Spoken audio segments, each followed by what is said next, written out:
of Star Trek Europa. I'm your host, as always, Dr. RPG Jeff Harvey. And joining me once again is the crew of the Europa. Brian, go ahead and introduce yourself. Hi, my name is Brian. I'm playing Jorad Hage, the captain, and I have nothing to plug. Okay. John? John, I'm playing Science Officer Kasriana Shabaraneva, who's also the second officer, and nothing to plug. Yes, and a prize for anyone who pronounces it properly on the first try.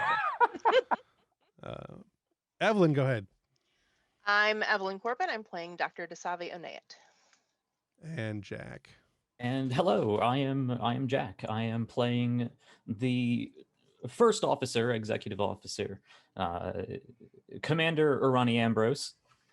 And I do various things throughout the week on my own channel over at twitch.tv/The People's Ascension, mainly Dungeons and Dragons, though we're going to be taking a 3-week hiatus and doing something else. We don't know what that is, but if you want to get in on that discussion, you can head over to our Twitch and our Discord under the same name. But otherwise, I do all kinds of fun hangout sessions throughout the week. So if you want to head over to my channel and check out the schedule, you can. I'm on like 5 nights a week. So come hang out. 5 nights a week seems a lot. I wish I could do it. Many. So many. But we will be picking up some more shows here fairly soon on this channel as well. The Star Trek STA Engage is coming back shortly, so anyone who wants to keep an eye out for that. Where we discuss how to run and play the Star Trek RPG. We're also going to be bringing in some of the shows for Adventure Inc. So I don't want to tease too much of those, but 2 new shows for Adventure Inc., which is one of our sponsors for this series. And they will be bringing out I will be bringing out some shows for them, talking about board games and D&D and all that stuff, but that's still probably a couple weeks away.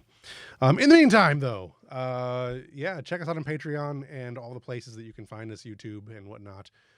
Let's go ahead and get started. And I think we're going to start today with a recap from the Tango Gang.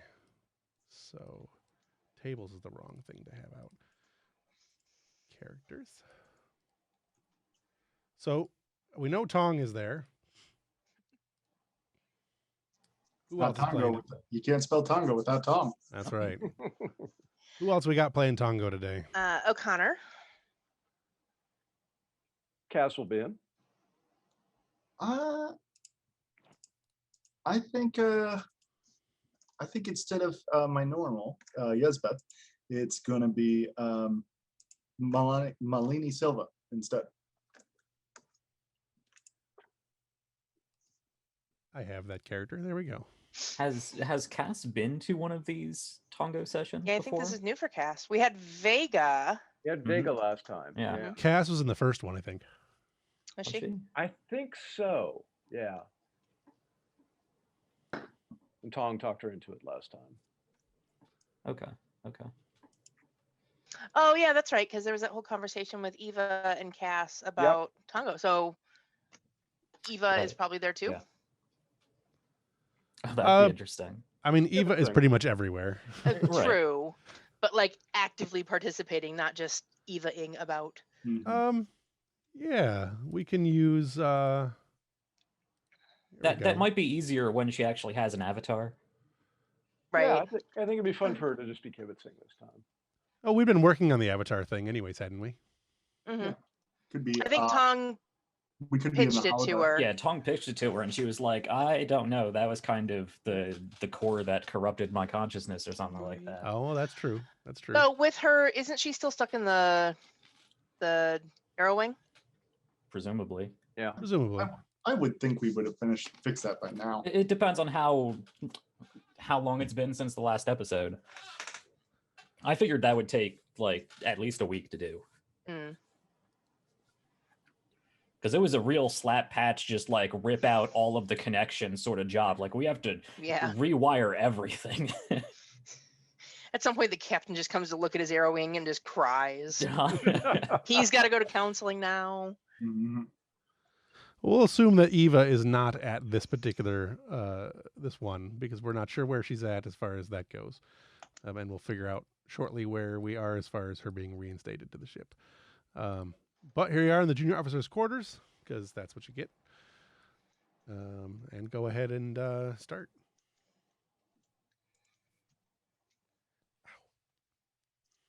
Malini Silva will stand up, hands on the table, and say, acquire, index the margins. Well, somebody clearly knows what she's doing. Great, perfect. And she's going to sit down, relieved and confident that what she did was the winning play.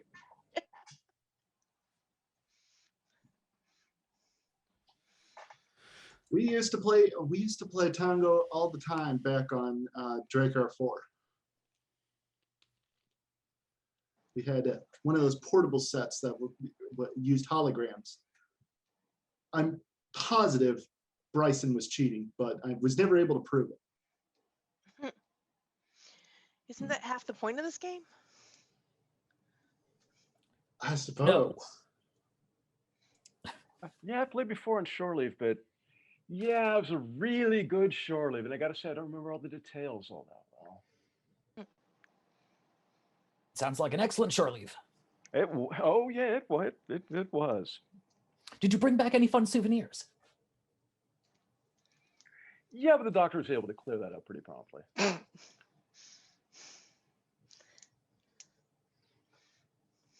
I like the cut of your jib, Andorian. I don't know what that means, but thank you.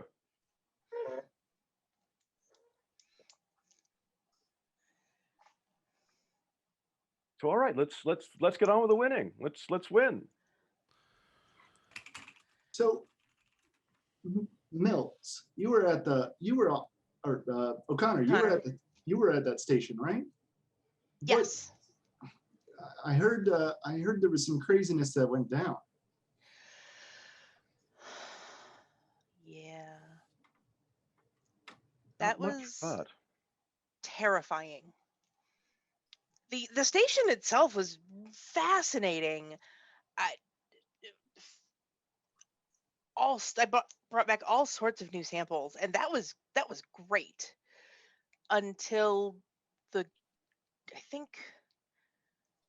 think they called them Guardians came, and one just wiped out an entire section of buildings. And it was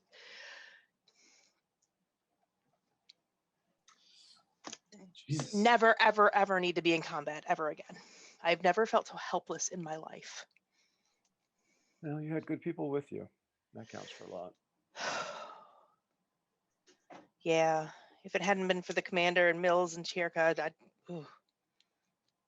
No, we've got each other's backs, and they're there to do the things they know best, and you're there to do the things you know best, and it works out most of the time.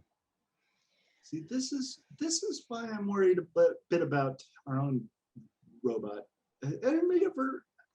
There's so much fiction and so many stories of robots going crazy and turning on their people. I'll be honest, I don't trust this ship's computer. See, I mean, the key is fiction there.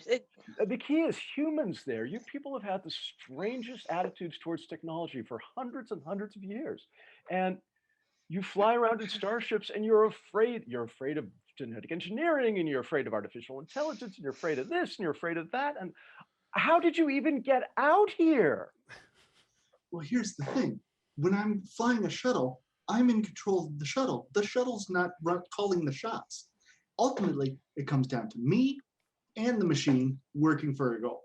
If the machine's the one setting the goals, the machine's the one deciding how to execute it, always goes wrong. Well, Eva's not technically setting the goals. She's setting the goals within the parameters that her developers have created.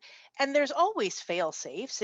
If something were to happen with Eva, like the core, she can be shut down and we return to auxiliary power.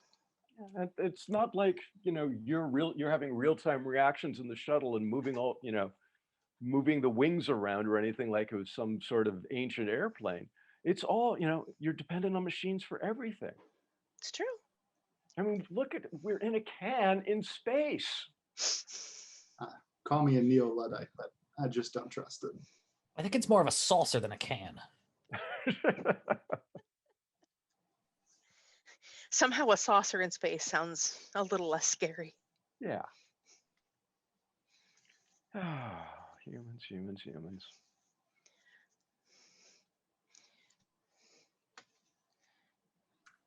Seems kind of like a good wrap on the scene. Yeah. Sorry, I just got asked a question on on a chat, and it was right in the middle of you guys ending that. So let's go ahead and go to the intro then. It sounds like a good place to end that scene.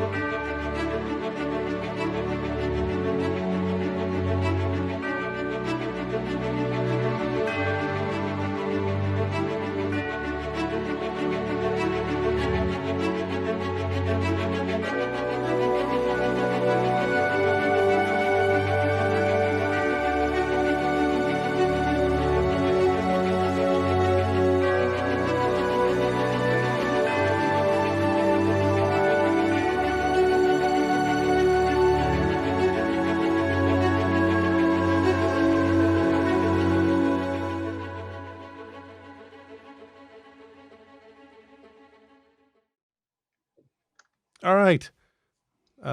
With that scene out of the way, let's go ahead and head into our next moment of joy. Ambrose, I think that's you. Okay.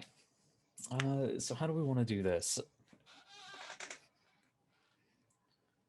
Did you want to start out in training, or did you want to start out putting a training together? Yeah. So I'm thinking that we would actually start off in Ambrose's quarters, actually, and it's real dark, whether he was taking a nap or waking up for a shift or what have you, but he's wide awake, and he's doing the thing where he's flipping back and forth, and eventually just decides to get up. So either an unsuccessful nap or he's up during an off shift or something like that. Sure. He eventually he gets up, paces around for a bit, goes over to the replicator, orders some English breakfast tea, paces around for a little bit, picks up a pad, sort of just does a quick read of that, tosses it down,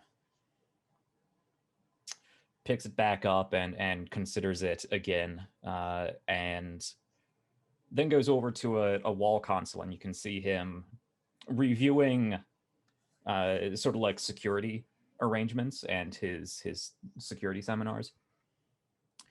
And he decides to call one of his, impromptu report right now. It's a security session exercises, that surprise security exercises that he does. Okay. Where are you going to call that at? Will just like the gym area? Let me ask, actually, who it wouldn't be presented as volunteer basis, but from a storytelling perspective, who wants to have somebody in the scene? I'd love to have Proba in the scene. So I'd say, if you're calling security drills, you'd have Mills. Mm-hmm. Yeah, I don't think I have anybody appropriate, so that's okay. You could take Mar. Mm-hmm. That's interesting. Yeah, let's do that. We could be in the holodeck, and it could be like a hologram simulation of a assault. Yeah, that's that's what I'm thinking, actually, because we discussed previously during my assault on the med bay about doing a training hologram situation where we are defending the med team or whatnot. So we could incorporate that there, and I think I'd break it down into, instead of actually using holographic enemies, I would break it down into two different teams: a defending team and an assaulting team. Okay. So I would call Dr. Marr to be the one, in charge of keeping an eye on and training the field medics, as it would be. And I would be working with Mills. I would put Mills pretty much in charge. I would be in charge of the exercise, but she would be in charge of the defense team. Okay. And then I'm going to put Koba in charge of the assault team. Okay. And you'll each have an undisclosed number of red shirts with you, or yellow shirts, as it would be.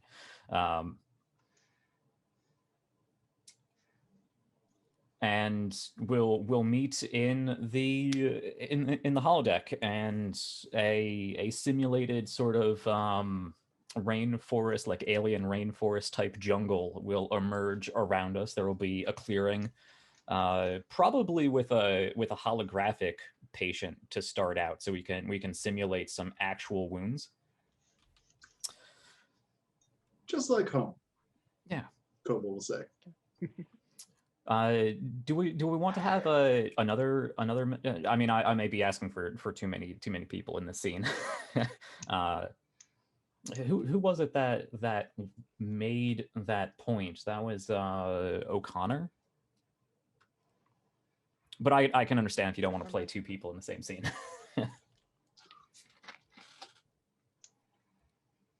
What if we just do 2-player characters on each side?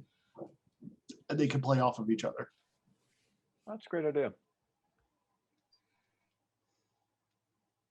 Run that by me again. I lost part of it. What if we just do 2-player characters on each side, and that way they can play off of each other? So medical would be Mar and somebody else? Koba would be either with the defense or the assault team, and then so it would be like Mar and Koba and Mills and Ambrose, or Ambrose and Koba, Mills and Mar. But I just mean pair off, one the attacker, one the defender. Oh, I see what you're saying. Yeah. Yeah, that works for me. So Ambrose is taking orders from Mills as far as this is going. I guess that is what you're going for. He's running the encounter, but seeing how Mills is doing. Right. Yeah. Yeah. Okay. Yeah, I don't think it really makes sense for Mar to be on the assault team, but Yeah. we could Right. do it that way. Okay. I mean, if the point of this drill was to Right. defend defend a medical situation. Sure. What about Mills and Mar then, and Koba and Ambrose?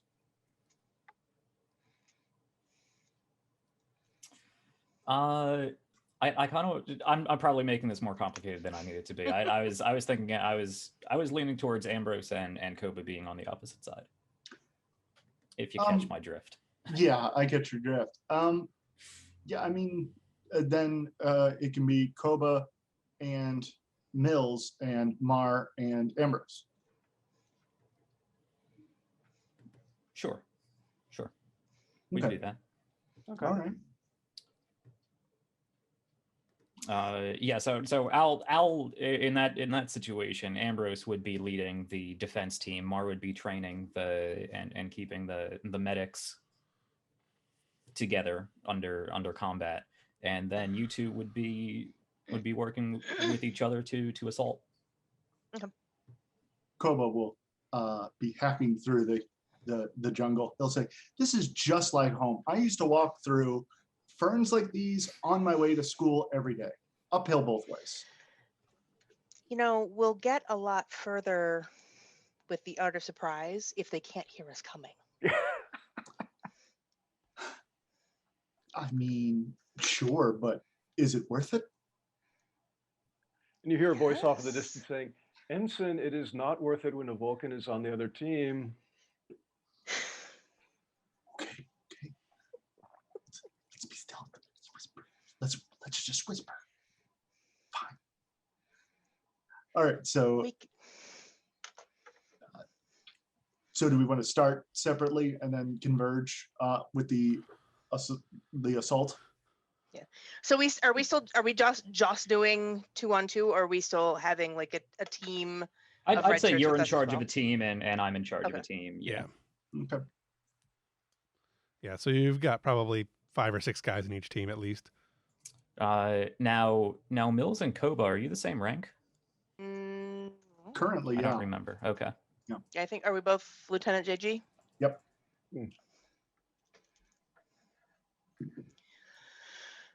Why don't you take half the team, and I figure I really should speak up so everybody can actually hear me.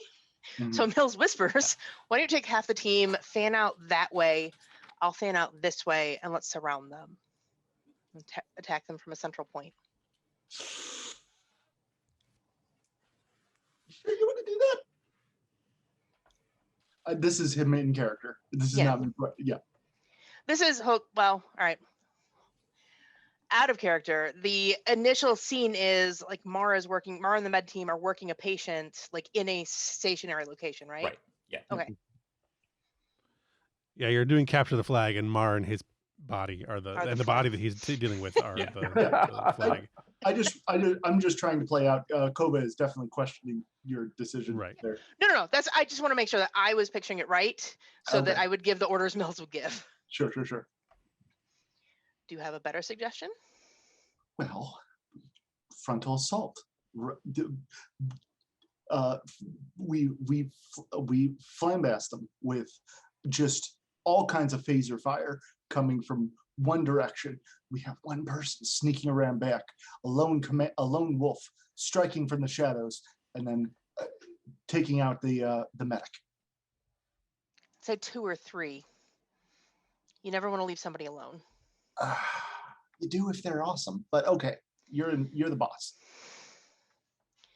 All right, so we'll run with largely full frontal assault. We'll send, I presume with your awesome comment, you want to be one of the... Don't I scream commando? You scream a lot of things. All right, men, let's do it. And then he'll walk off into the jungle with a couple people ready to strike when you launch your attack. Okay, and Mills will head in, still staying undercover and scanning out, trying to keep an eye out for potential guerrillas, and head in for a frontal assault. Okay. Koba's going to stop for a moment when they're alone. Computer, remove shirt, add bandolier.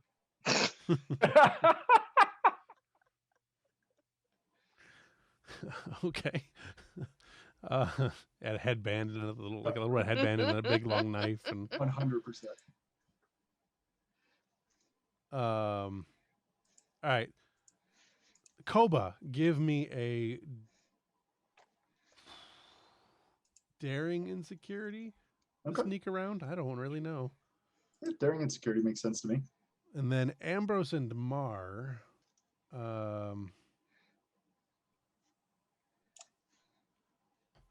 Give me One success. I don't know, insight and security. Okay. I'm not really sure what to go with. Actually, Mar, give me that one. Ambrose, go ahead and give me a command and either insight or reason, I think, to see if you can understand what you think Mills' maneuver is going to be. Yeah. Shouldn't be too difficult for you. You're pretty Yeah. much a professional. Mars target is 11. Yeah. Command and insight. 2 successes. And Oh, could Mar use their focus in small group tactics? Probably not in this instance because you're working on the training portion for the medical side. If you were working on the tactical side, maybe. Okay. If it was a medical role, yes. If you were doing like the actual, like you're guiding the team that's actually doing the medicine, then yes. But this was a hear things role. Ambrose, however, with his focus on team dynamics. That would apply because you're Yeah. leading the command team, yeah. So Awesome. Okay. Is that all that is? Yeah, I guess 2 that is. successes. Yeah. So it looks like so far everybody's gotten 2 successes. I've only got one. Only got one. Okay. All right, Mills. So Ambrose, you pretty much can assume what you want about Mills's plan. You have succeeded, so you're probably assuming some sort of frontal assault, maybe a pincer move of some kind. So I assume you're setting up station in that capacity. Yeah, so Ambrose is setting up what basic defenses that they have. I think he would actually move the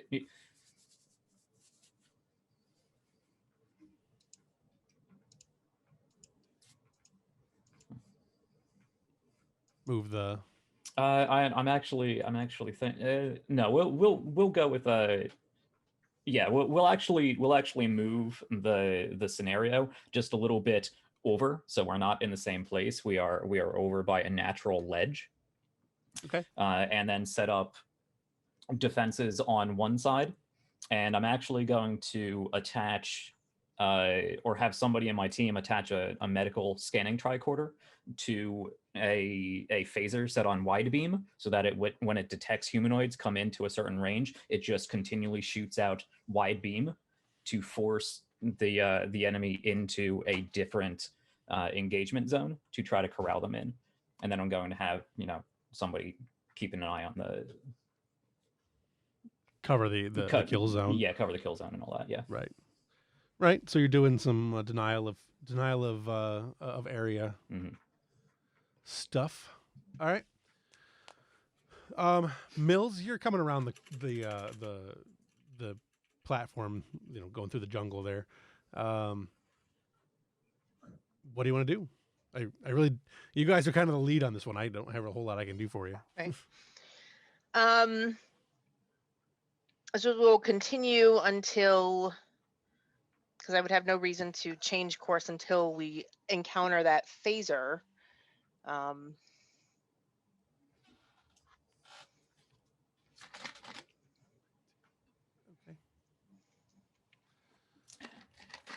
right. As you're coming around, give me a.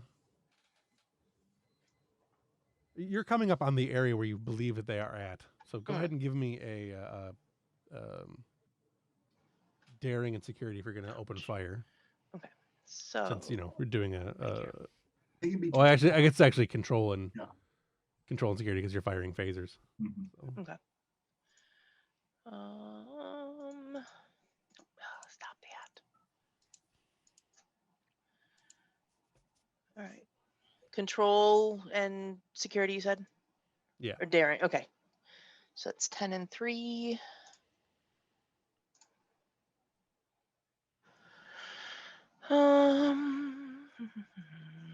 Would her... This is for the attack? Yeah, no, never mind. That doesn't matter. It's to create the distraction of the attack, yes. Okay. I don't think any of my focuses would do anything there. I do have... No. Okay, no, that doesn't do anything either. All right. 2 successes. So you open fire in just as you're beginning to open fire, the guy that Ambrose has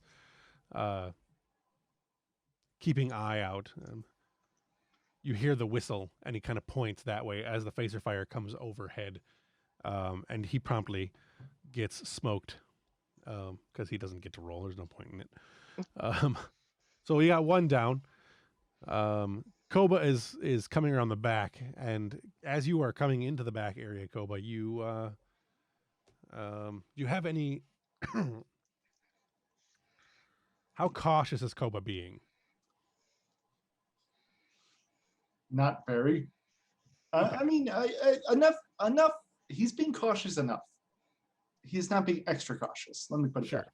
He's not necessarily being cautious enough to expect a biosensing phaser to start firing at him, though. No, I don't. I mean, I rolled a 1 and he rolled a 2, right. So I would think that would catch me off guard. Yeah. So as you're coming around the back, you hear this beeping sound, and then a phaser starts firing in an unaimed dispersal, like wide dispersal pattern, It catches one of your two other guys that you've got with you. Just stuns him. He's not too badly injured. Like, it would probably be he could probably continue on, were it not a scenario, a test scenario. I would hope so. But Phaser set to disintegrate. right. Yeah, Play for keeps with Ambrose. That's right. Set to computer just- disintegrate, safety off. Computer beams him out. Oh, no, this is where the first time the holodeck systems fail and everybody dies. Yep. All right, but he's hit and tagged by the computer as injured. And that just keeps going. Like, that firing pattern just keeps going. It's clearly not moving, but it is area of effect, so it's covering a pretty broad vicinity. All right, well, So with my cover blown, I think Koba's going to get the bright idea that he can intimidate his opponents into submission. So he's going to yell, "Victory is life," and he's going to charge. okay. Yeah, so I think that's the perfect moment. The way I'm picturing this, and don't let me dictate it too much if you have other things in mind, but the way I'm picturing it is this wide beam goes off and actually sends the other two of you over to just a little skirted around the way. And because this is Star Trek, even when you're trying to set up an ambush, you follow the path laid out for you and you don't go off the path. So I imagine it sends Koba down a path. And Ambrose has set up one of those like snapping twig traps and a trip line on that path and is up in the tree waiting for somebody to come around. Okay. So Koba is going to yell that "Victory is life," which is obviously going to set Ambrose off. Charge forward, get hit with the tree, and then Ambrose is going to drop down. Okay. If Give that's me, not too much to ask for. No, go ahead. Give me give me an insight security roll first, and then we'll get into the hand-to-hand combat. Insight, security. And Koba, you go ahead and give me a the same insight security. Actually, could I just fail? Yeah, think you it's more can interesting always choose to to fail. Koba's obviously going to he's going to fight back, but Mhm. I think it's more interesting if he fails. So do I still need to roll then? Just so you can have advantage. It's just to generate momentum. Yeah. Okay, cool. Typically- what is this for? Would my This is my is- hand-to-hand combat coming into focus? No, yet? this is to have gotten the trap set up and configured so it goes off and hits him. Oh, okay, So, and Gotcha. then we'll do the hand after that. gotcha. So no focus. Here we go. 2 successes. All right, you've got 2 momentum in the pool. The party has 2 momentum to do what they want with. So you then leap out of the tree, and for a little hand-to-hand combat, that is daring and security. And then the defender can also roll daring or fitness and security, depending on if you want to fight back or dodge. I guess I'll try and dodge. Right? That's fitness and security. Are you actually starting out with 10 threat? Did that roll over from, or is that because That of is the new new episode? that is new for a new episode. Okay. Well, go ahead and take another one because I'm going to use bold. Okay. To buy an extra D20, and my hand-to-hand focus comes into play. All right. How many successes is that, Koba? Just one. 1 success. So your difficulty is 1, Ambrose. Okay. I could re-roll one of those, but I don't think I have to. That's 4 successes. Yep. So you've got 3 momentum to so you basically you drop out of the tree onto him. You can go ahead and describe it how you want, but you have 3 momentum to spend. So I would imagine as this is happening, up in the tree, as this is all going on, we have phaser fire coming from one side, phaser fire coming from the other, Mars down at the bottom yelling out orders. This is all very familiar to Ambrose, and he may have made this scenario too familiar for himself.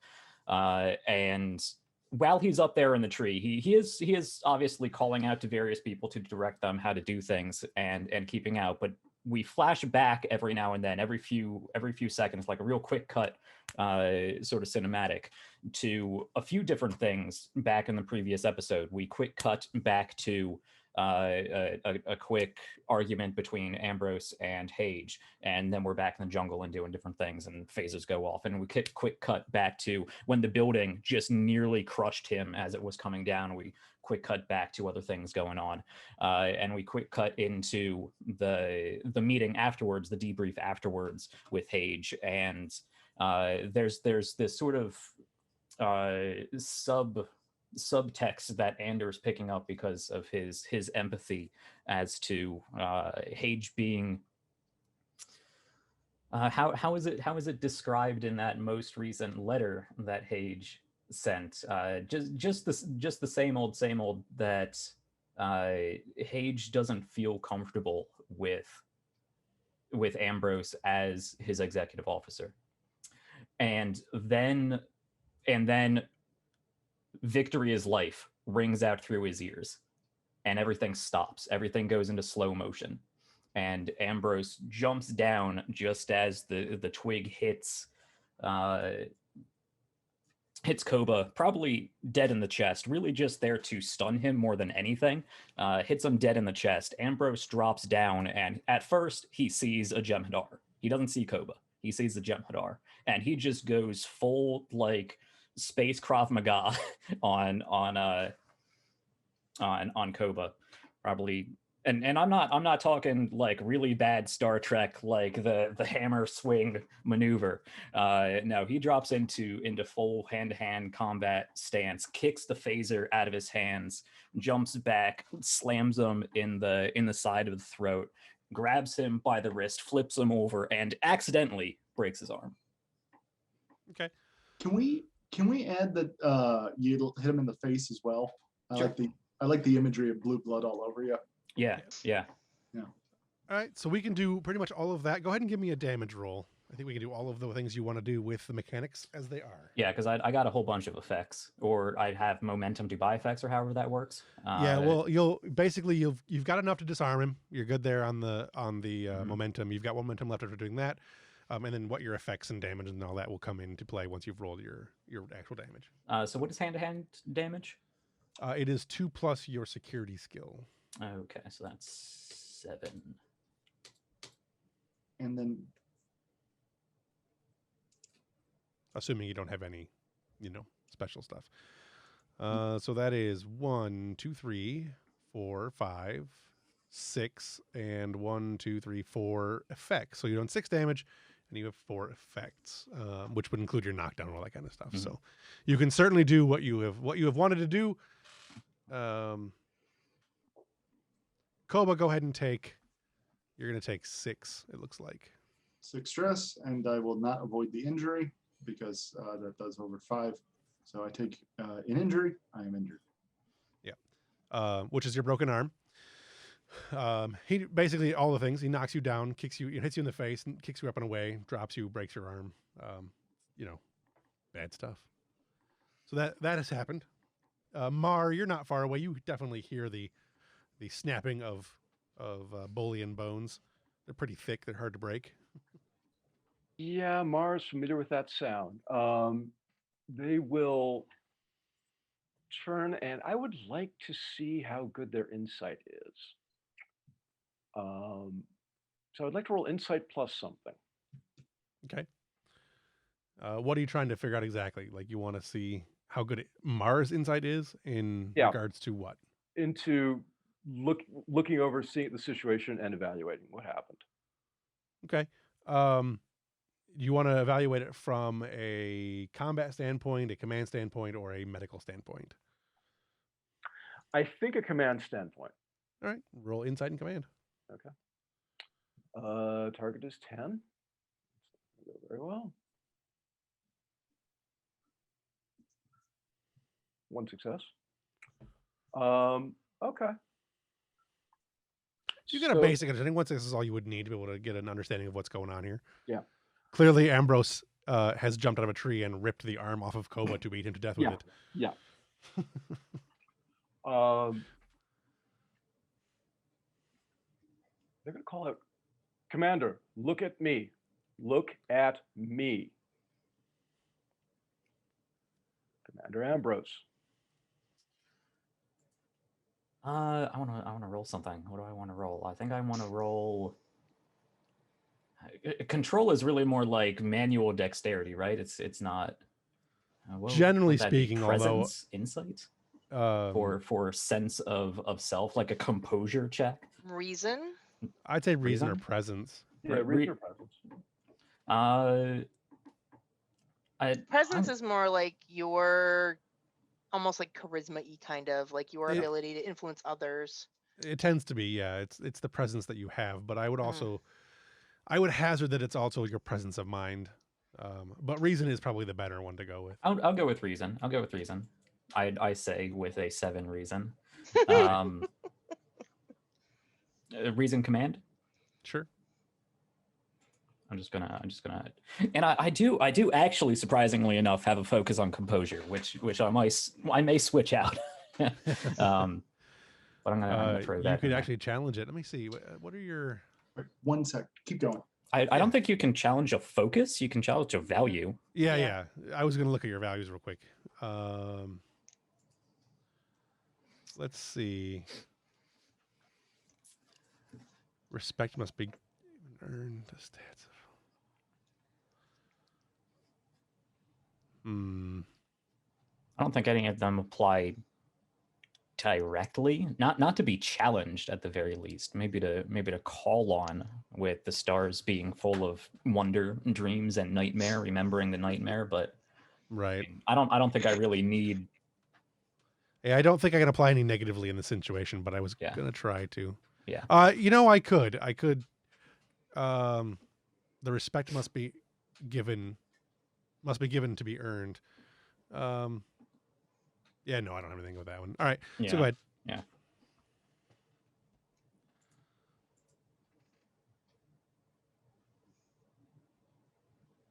Okay. I was really hoping for a complication there, but I will take the 1 success. Do I think that's enough? That's on you. What you want to do. Yeah. No, I think, and I'm kind of running away with the scene here, but I think this all goes on, and it's super quick, obviously. I think I drop, roll to the ground, grab Koba's phaser, and shoot the other, that one other random yellow shirt there, and then I turn back to Mar. Okay. At that point, we'll have Koba is on the ground. Mar is standing between Ambrose and the medical personnel and the injured patient. Mills, give me. I want 2 rolls. The first one is going to be daring and security to have. Oh, you know what? Give me fitness and security to make your way through the jungle without Ambrose necessarily noticing you there. And then if that succeeds, then you can have a chance to shoot somebody if you want. Okay. So so fitness Ambrose- and security is a 14. Ambrose, give me insight. Yeah, fitness, security. Insight security, but your difficulty is going to be 1 higher than whatever she rolls. Okay. So your difficulty is 4.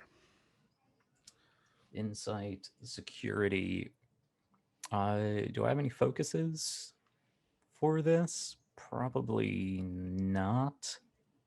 If this is just this is just like a perception, do I notice her thing? Correct. Yeah. Okay.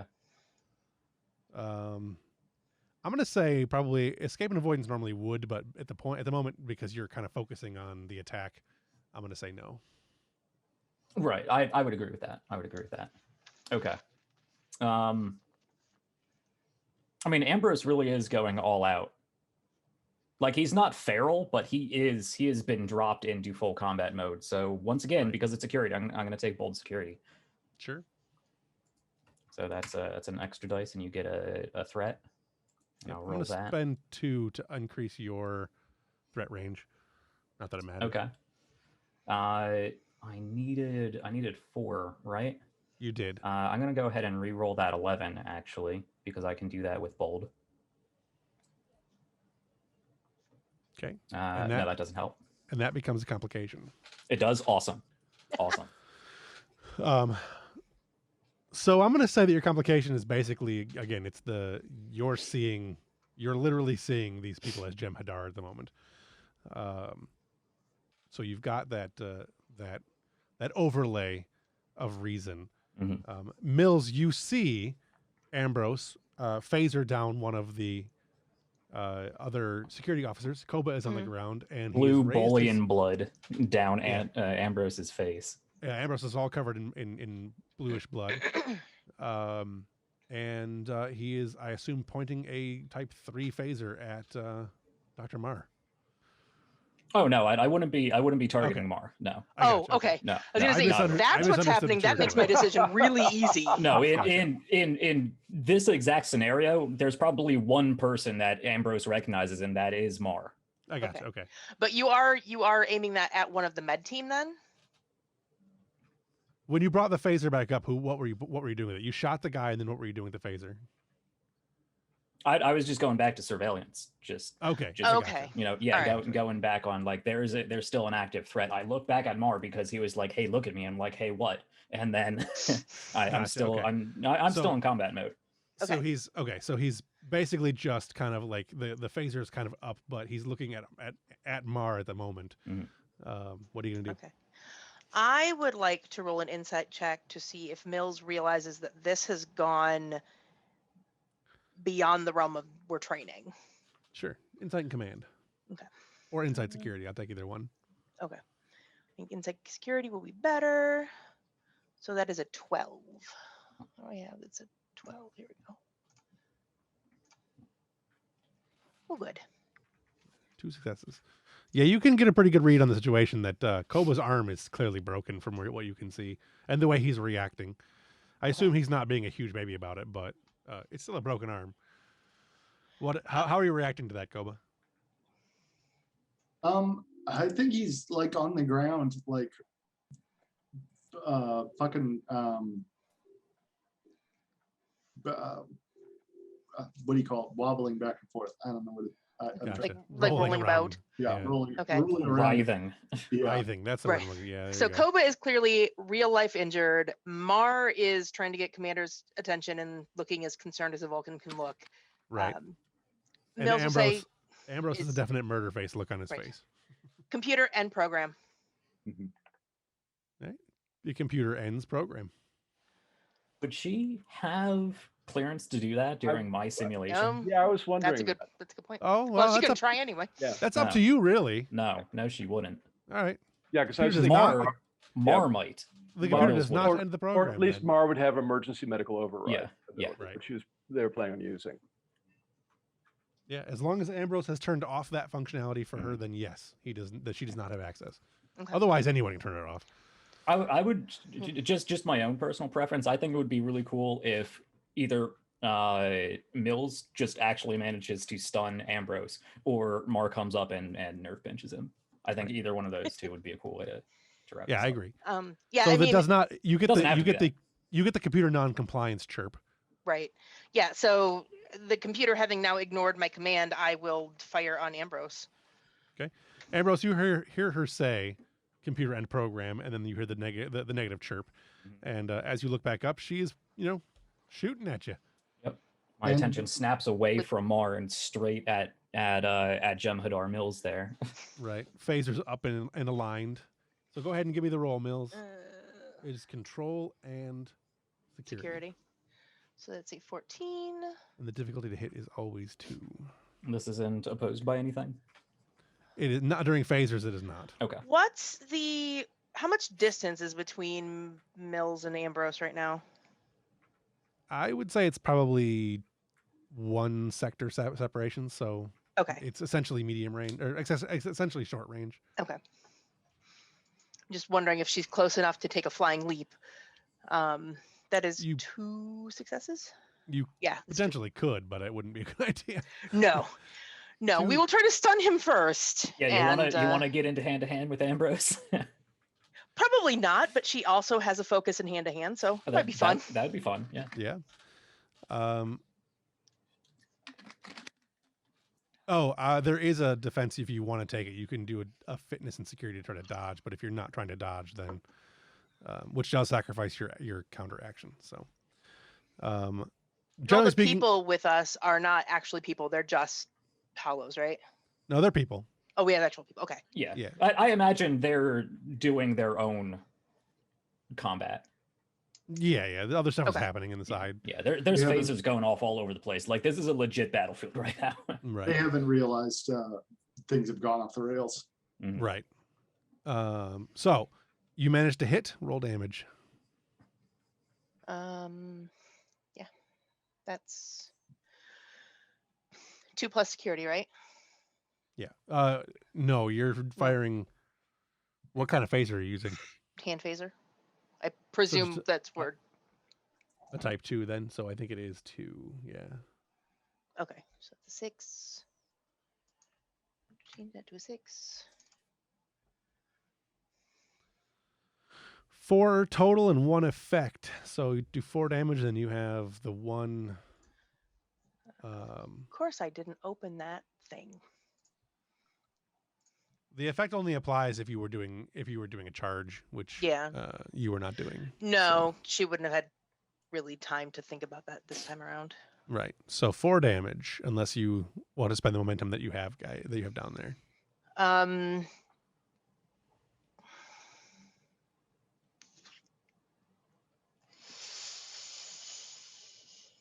What can I do if I spend the momentum? Piercing, which reduces 2 resistance, which Mm. doesn't matter. You guys don't have any. You can also do additional damage, which is 1 additional damage per momentum spent. If you have 2, you can disarm somebody. So you could basically spend 2 and shoot the phaser out of his hand. You could gain an extra minor action. You could keep the initiative, which wouldn't do you any good right here. Let's do Reroll damage. Let's disarm. Okay. You spend the 2 momentum that you have and shoot the phaser. Yeah.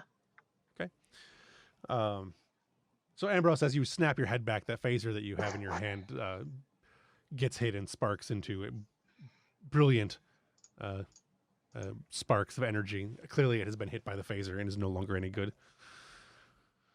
Disarmed. There are other phasers around you. Certainly grab another one, no problem. But that phaser that you had in your hand is now trash. Yeah. Okay. Koba, Mar, or Ambrose, who wants to go next? Cobra Mar- is incapacitated. He can't Right. do anything. You could yell some if you wanted to. Mar would like to make a decision. They want to make a snap decision to figure out the best way to stop Ambrose, whether it's to end the scenario or to try to disable him. What would you like to see for a roll on that call? Reason command. Reason command it is. That is target is 10. Could that also be a medical concern? Like, if I you would force certainly- somebody out of their disassociation? I was thinking reason medical and reason. Yeah, medicine. that'd be fine too. I'm fine with that. Okay. Target is then 12. Focus in emergency medicine? I wouldn't think so. I wouldn't think so. No. No, had to ask. Yeah, emergency psychology maybe. Okay, I'll take that. 2 successes. Okay. So Ambrose, what do you think is the most likely way to drop you out of this kind of thing? Would it be a lack of consciousness, or the scenario just ending all around you?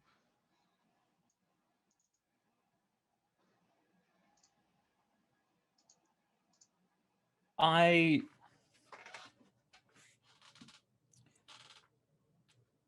think just from both from a cinematic standpoint and from a psychological standpoint, I think it would make more sense for Ambrose just to be taken out, because I think it could be really jarring for somebody to be in the middle of a disassociative episode and then reality completely shift. Yeah. I agree. So, and if it helps, Ambrose's next immediate action would be running straight towards Mar, yelling, "Get down, we're under attack." And I imagine Mar just go to sleep. Yep. And I think Mar would also think that the dissociation of Mar attacking would might charm out of that. So yeah, Mar's gonna try and put him down. Okay. Ambrose, you make your dash back to towards Dr. Mar to take cover, and go ahead and give me the nerve pinch, Dr. Mar. Fitness security? Yes. Okay. It would be. I assume that Ambrose is not actually seeing this, doesn't see it coming, so there would be no. You're not Yeah. going to resist it. Nope. No resistance. I have So no your reason to believe that Mar would attack me. Right. So your difficulty is 1. Okay. Excellent. So you have 1 failure and and 2 successes. Successes. So, yeah, go ahead and roll the nerve pinch, or do whatever the nerve pinch. I don't know if the nerve pinch how it actually functions. I don't have any of the special talents for it because I'm an NPC. Right. So I think it's just straight damage, Yeah. Okay. which Super is protect. 2 plus security, Yeah, so that's 5. and then you have 1 additional momentum to spend, which can be additional damage if you want. Okay. Or there's a lot of things you can do with the 2. 5. Say 1, 2. 2. So you have 2 damage. You might want to re-roll damage. You could re-roll those Yeah. 3, or you roll off all of them. That's reroll all of them. Do we need to make this more complicated than it? I mean, I know this is mechanically how it works, but Yeah, I was just gonna go with a mechanic real quick, but yeah, you can I go have a down if you backup want plan. okay. To. Yeah. That's just I was just awful. hoping he was gonna get at least 5 damage, because then it wouldn't matter. It would just be over. Yeah. That's an incredibly bad roll. Yeah. Yeah, two very bad rolls. Yeah. So it's 1, 2, 3 damage. Ambrose, go ahead and take the 3 stress, but you can decide if you want to go down or not. That's up to you. I mean, if it's a decision, Right. I mean, no. If we're playing this out, rules as written by the book, that would not take me out. Right. I will say, however, it is like a successful nerve pinch. It's just not enough to actually knock him out, right? Right. Yeah. And you would actually take 1. Oh no, never mind. Yeah, you still take 3. Yep, you're good. Yeah, so I'd imagine that is enough for Ambrose to turn his head, look at Mar, and then all that muffled background noise that's been suppressed all this time comes rushing back to full to full decibel level. The gray scale fades back into the vibrant greens and yellows of the jungle, and there's a look of recognition on Ambrose's face as everything sort of comes back into view. Maybe not immediate recognition from anybody else, but I think this does help. So tell me if you Ambrose. like this. So as you're running at, Mar grabs you, does the pinch, drops you to 1 knee, and then things drop back into perspective. Mhm. So that way he's kind of still standing there with his hand on your shoulder. Mhm. You're kind of at 1 knee. Who wants to go next? We're kind of out of combat at this point, unless you guys want to do anything.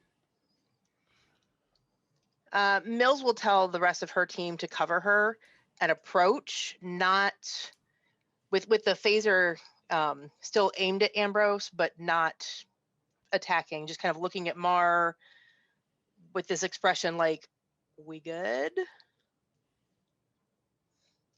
Okay.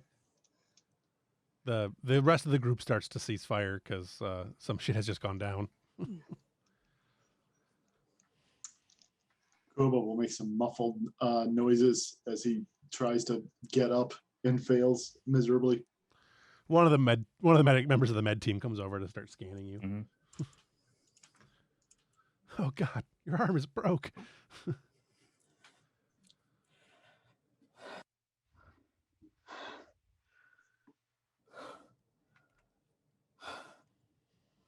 Commander, listen to my voice. We are aboard the Europa. We are aboard the Europa. This is training. Focus on my voice. You are safe. Computer and simulation. The computer and simulation. Mills visibly relaxes and holsters her phaser. Koba is still Joins very you guys. unsimulatedly hurt, and he is rolling around on the grid. Ambrose is just going to turn and look up at Mar. This is your job now, Mar. He's going to stand up, and if nobody stops him, he's just going to walk straight at the holodeck. Okay. Mills will go over to Koba, check on him. Obviously, he's not okay, but and being Yeah, the handled by medic the that's med standing team, there is but- like, no, it's quite broken. It's broken in several places. Like, he starts, working on whatever waving lights at things he can do. Is I waiting mean, to this see is like a 30-minute outpacing procedure at this point, but Yeah. Well, let's Just get into need the a- med bay. yeah. I'll help the med person get him up. honestly, this is exactly what we were training for. Just deal with it in the field.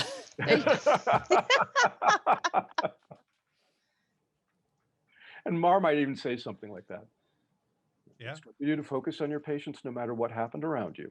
Remember your training.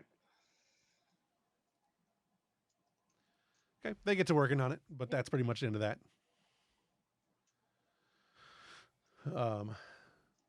What are you guys gonna do next? I think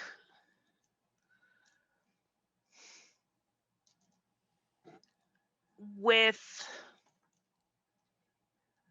Koba handled and Mars got his med team, I think Mills will go after Ambrose. Okay. There's nothing else that she can do here. She'll send the rest of security back to their posts. All right.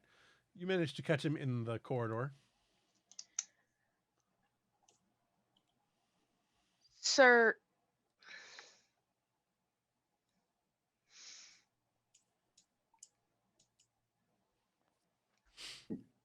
I don't understand stop. I'm over. fast walking somewhere, so Just you're she'll like walk really with having him. to keep up. Yeah. That's fine. I understand I'm overstepping my bounds. And it is not my job to question my commanding officers. But what was that?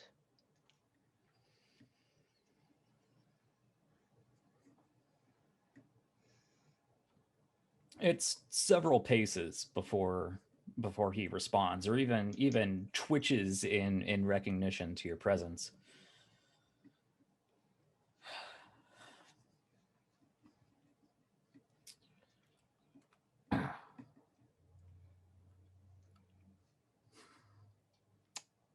That, Mills, was war, not the Federation.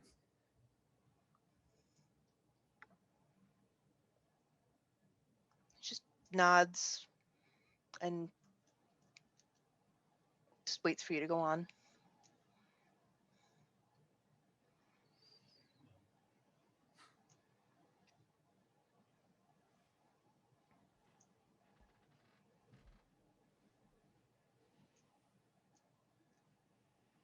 Not sure anybody else here gets it.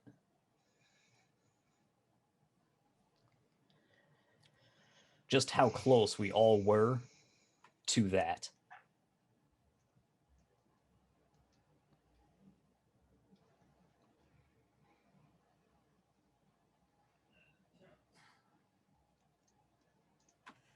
You're probably That's not right. why we're out here.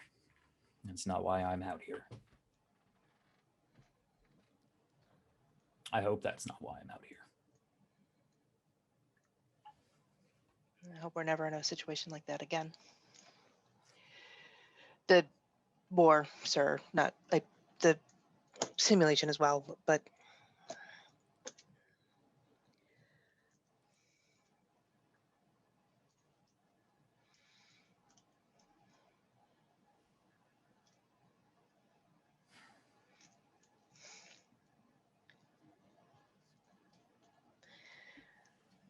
I can't begin to pretend to understand. I spent the entirety of the Dominion War at a desk.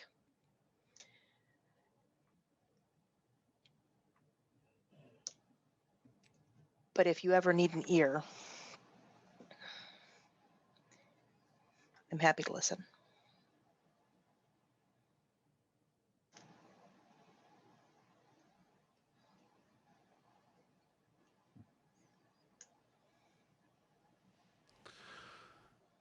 Okay. I think with that, actually, yeah, there's sort of a nod, and we pass an intersection, and Ambrose takes a hard left unexpectedly into a turbo lift, and just looks back with that's as far as you go, Mills. And he just, whatever deck his room is on, he's like deck 2 or whatever, and Okay. With that out of the way, Do we have another scene that we want to do? I think a good one might be like Mar talking to Dasavi about what just happened, or Okay. someone talking to Hage, or really anything at this point. Yeah, it would depend. Would anybody report it to the captain? Somebody would. Somebody would for sure. Probably. Well, it would probably be Mills for the security side, and then Mar to Dasavi to the captain on the medical side. So yeah, Mar would report to Dasavi. They also want to go talk to Ambrose at some point soon, but they would definitely report the incident. Okay. To their commander. Unless you guys have anything you want to do with that, we can just have it be reported. It's fine. But yeah.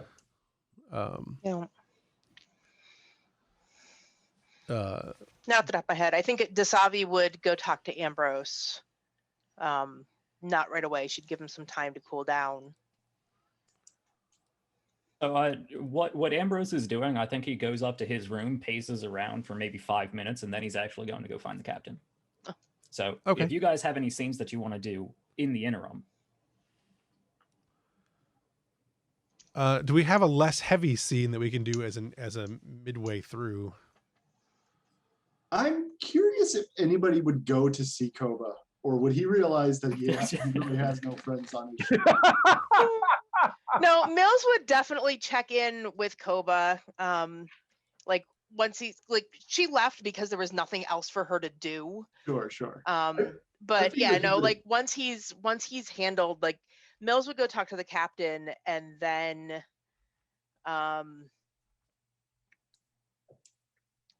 probably go find Koba.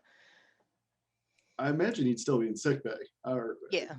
So you're gonna go, but you want to talk to the captain before you go see Koba? I mean, technically, you report to Ambrose. So right, but in a situation where your commanding officer has gone off the rails, right? Yeah. And Mills is struggling with that too. I don't think we need to play out the actual reporting because it would just be a recap of what just happened. So, right. Yeah, but we can, say that happened. I just want to make sure that we know what order things are happening in. So sure. you're going to give a report to the captain, and then you're going to go see Koba. Yeah, because Koba is still, at this point, Koba would be still, at least as far as Mills is thinking, would still be getting worked on in the field. So she would kind of stand in the hallway looking lost for a minute, and then go report to the captain, and then go check on Koba. Okay, so you get to Koba in sickbay. Koba. I imagine by this point he's got like this transparent plastic thing. It's not made of plastic, of course. It's the future, damn it. But it's like strapped over his face, regenerating his nose, and his arm is like in full like traction. And he says, "What the hell? I don't know what happened there. I knew it was a training simulation, but I didn't think it was going to be a live fire training simulation." We'll say Mara is setting the injury just because just in case you want to jump in. Yeah, I was thinking that. Go ahead. That wasn't the initial intention. I don't think that was the intention at all. How are you feeling? Well, if it wasn't the intention, that's even worse. I know, and it's being handled by people bigger than us. Man, now I've got to go into work and look at the guy who broke my nose. How do you think he feels? I don't really care how he feels. I'm in traction. You will get over it, Lieutenant.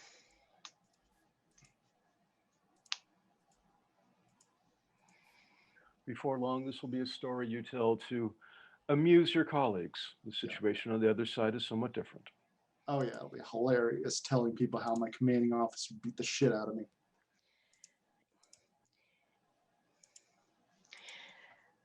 If your commanding officer or anyone else, sure, but your commanding officer is a war hero. That's That's a pretty impressive person to beat the shit out of you.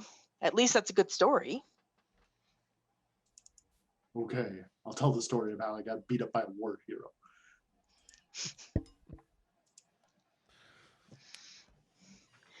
Maybe Dr. Marr will leave your nose a little askew for you.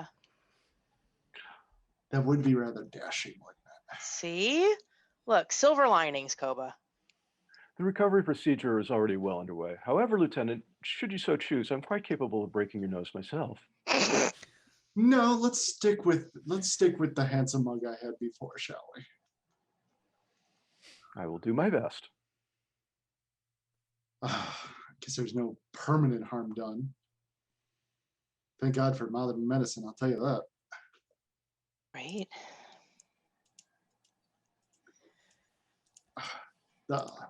Somebody's got to report that to the captain. That was not just a training exercise. It's already handled.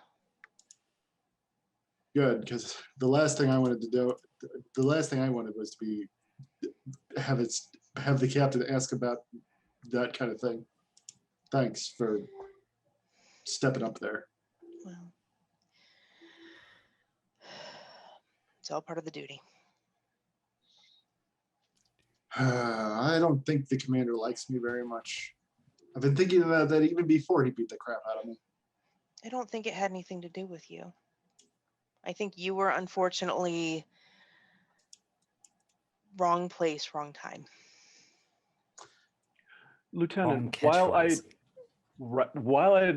while I admire your attempt at verisimilitude in the field, shouting victory is life at a veteran of the Dominion War was perhaps not the most intelligent decision you have made in your so far short career in Starfleet.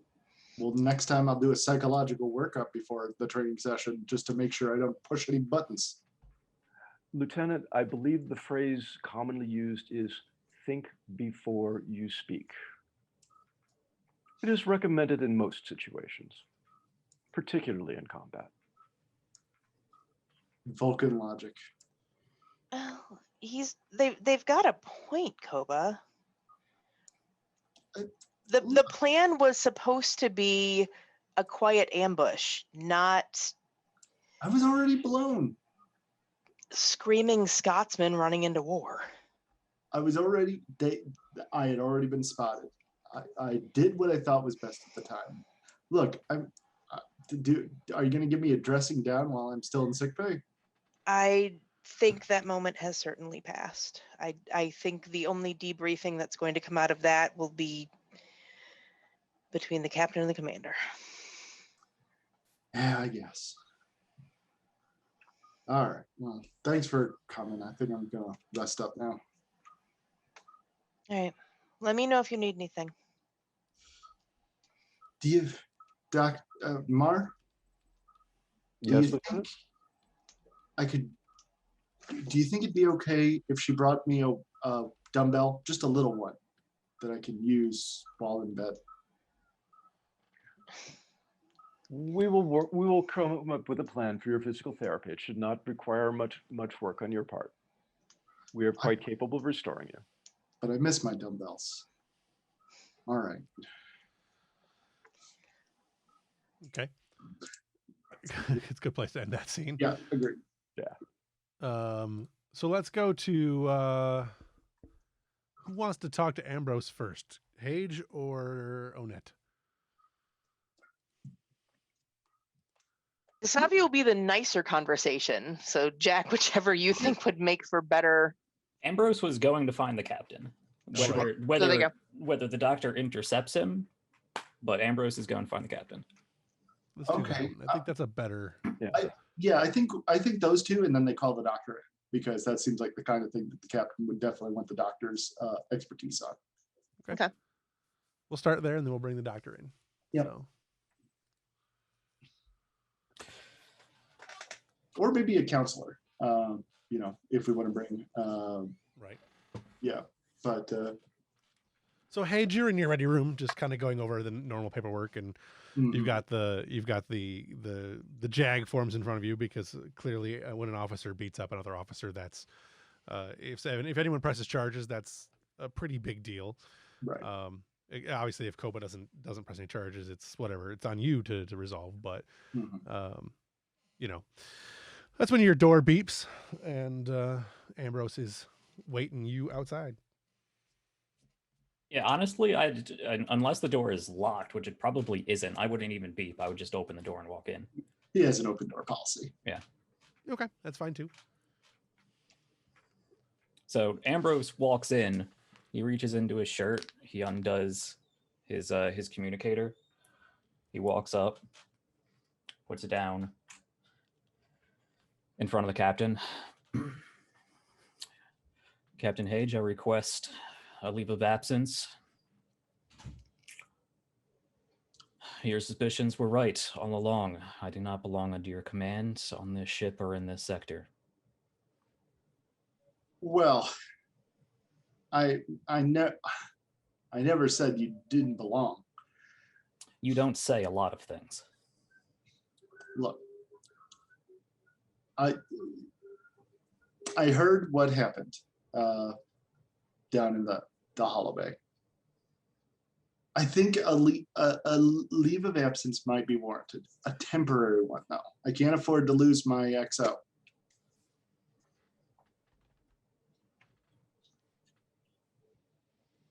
I appreciate you falling on your sword like that, but you're too important to the ship to just go wandering off and taking a spacewalk. As a call, I will leave to you and the doctor.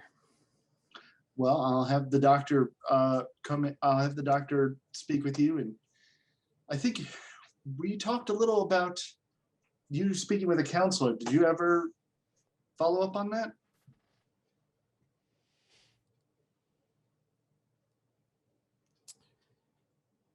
I have kept to my recommended sessions. I can't say that they've been all that enlightening. Well, I think it's time you tried harder. Because you need some enlightening stuff.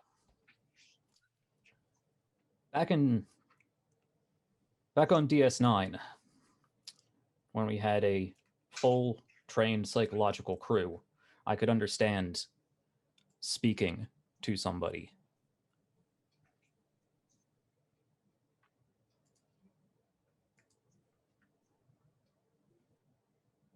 But this kid?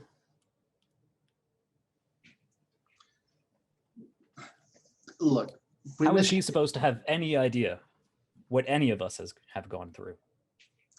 He's been trained for it. How are your security personnel supposed to know how to shoot phasers? They're trained for it. You should know that better than anybody.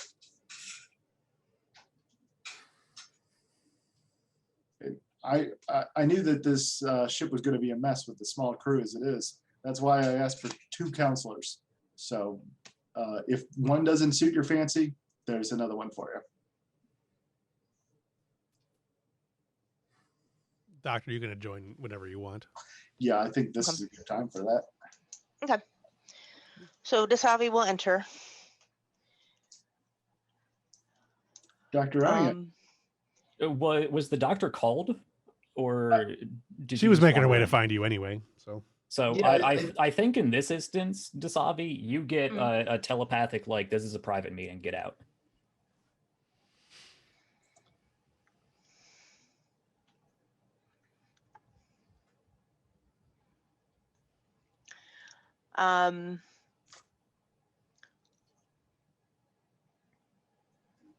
She will nod and respond telepathically. Come find me when you're done. I'll look between them. He knows this is a conversation, but he's not going to pry. The door opens, the doctor stands there for a second and turns around and leaves. Damn telepaths. I asked the doctor to come to give me her medical opinion on your situation. The doctor can override either of us on this kind of thing.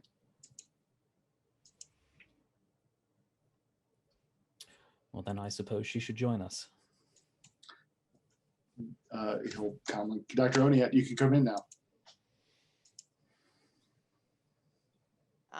So she has turned and turns again, and is starting to get dizzy. Right. And just looks at Ambrose and again telepathically it says, I can wait if you need more time. You just get a sensation back of begrudging resignation. There's not even any words. It's just like a mental sigh. He says, Hage says, Dr. Onion,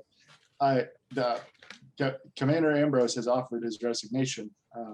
I have not taken it so far, but if the two of you keep leaving me out of conversations, I might have to. I'd very much like to know your opinion of.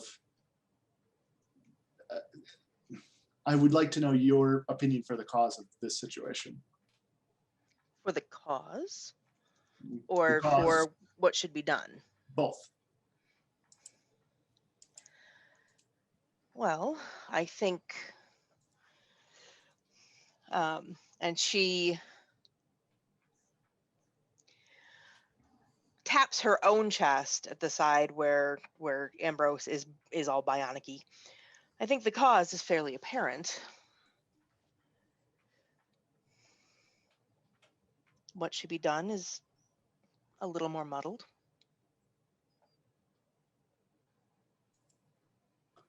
Well, I'm not going to cachet the commander because he's got a few tin parts. But less the tin parts and more the reason they're there. I see. That being said, Commander, I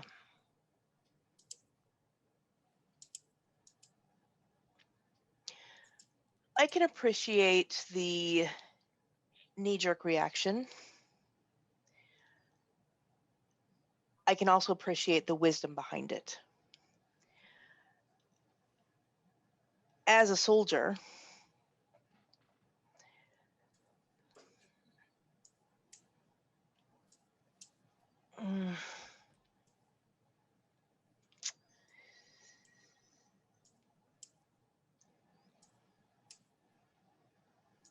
I would think you would know that making large decisions fresh off the heat of battle is not necessarily wise or the best informed decision.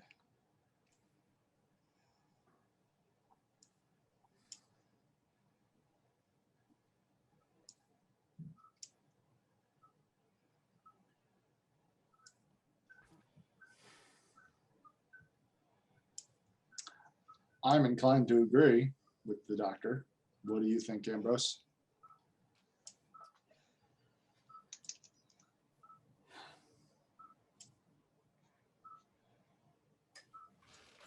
I think it is this point that he finally moves out of his like standing at attention position. I think if we were still in the reality that I was in there, I wouldn't have the luxury of this conversation. We wouldn't have the luxury of this conversation.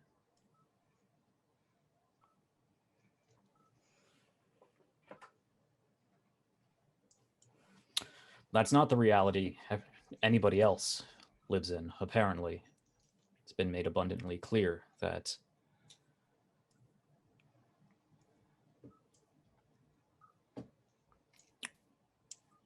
I am part of a different federation at this point.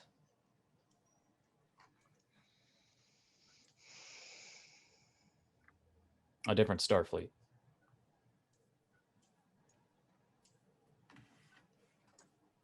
Well, you need to decide if this Starfleet is the right place you want to be. And if it is, you need to figure out how to live in it.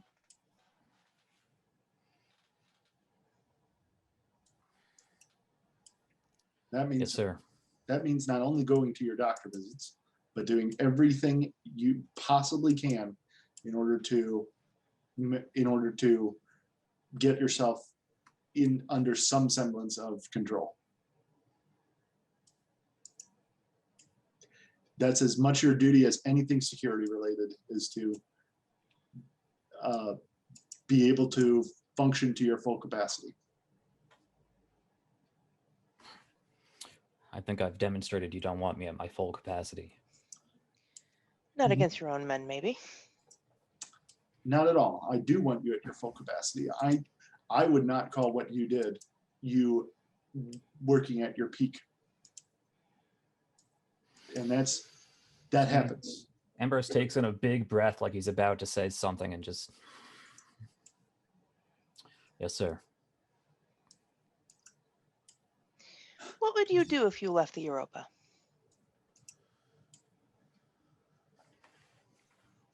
Starfleet isn't at war. Where would be a better fit?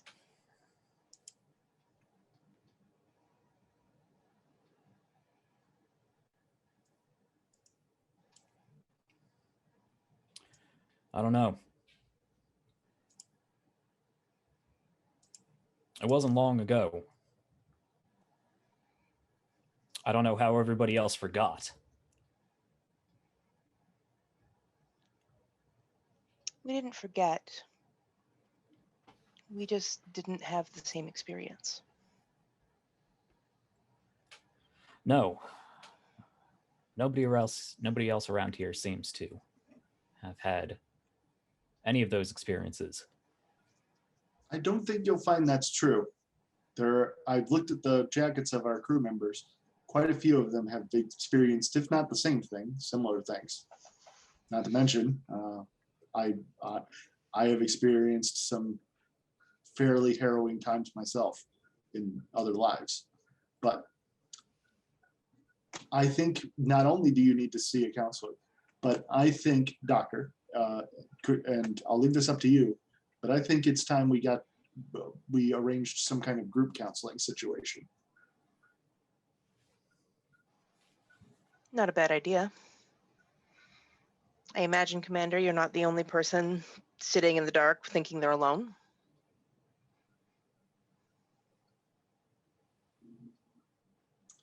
Do you think perhaps helping other people move forward would be of any help to you, Ambrose?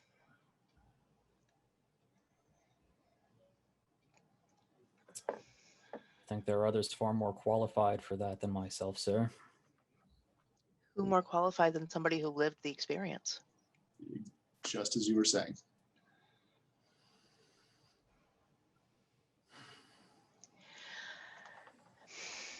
Commander, I'm not a counselor, but I am Betazoid.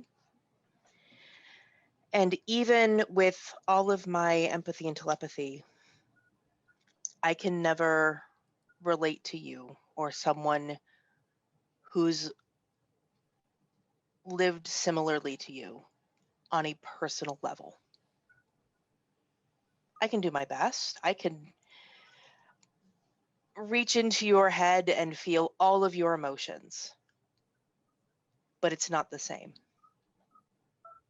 So yes, our counselors can talk to our other combat veterans, but they can't reach them on that personal level. So consider this in order, Commander Ambrose. I want you to organize something for the other Dominion War veterans, along with Counselor Vega.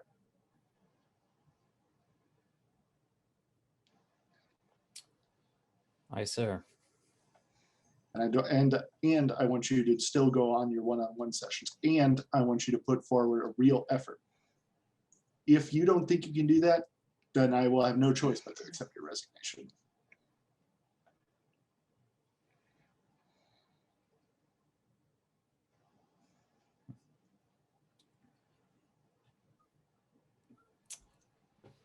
Doctor, you can feel that for a while now there has been a pressure on a dam of things screaming in Ambrose's head that he wants to say to the captain that is just being contained. Aye, sir. I can do that. Excellent.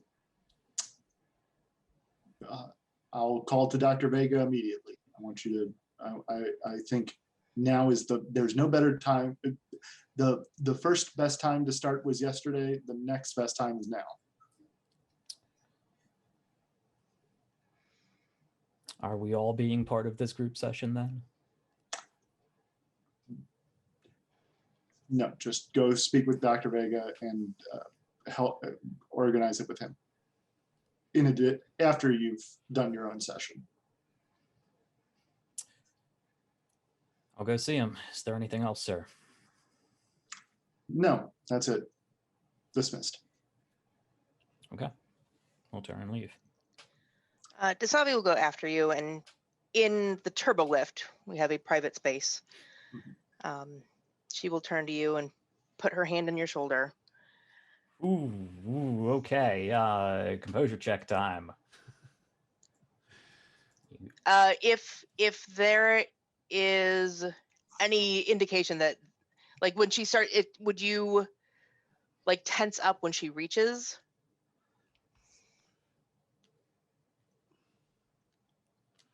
Okay, series of rolls here. Let's see. Why don't you just do whatever's most interesting?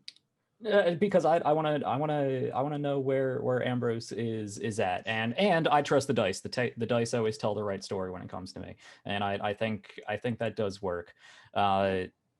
So yes, Ambrose notices, whether it be empathy-wise, empathetically, or just from noticing out of the corner of his eye, that you reach up, and he does like real quick, like twitch backwards, like a don't. He doesn't say anything, but you get that Right. Don't fucking touch me. Okay. So she puts her hand back, drops it to her side.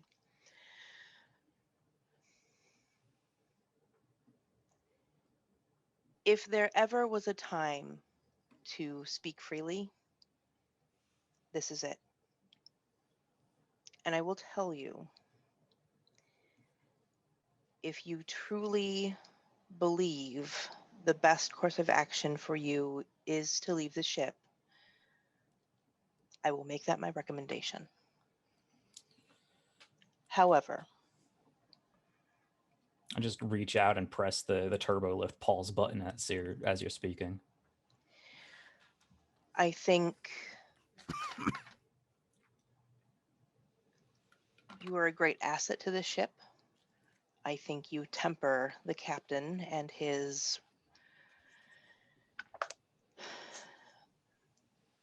sometimes rash and carefree attitude. I don't know why I'm here. You say that, but I don't know why I'm here. He doesn't listen to me. He doesn't want me here.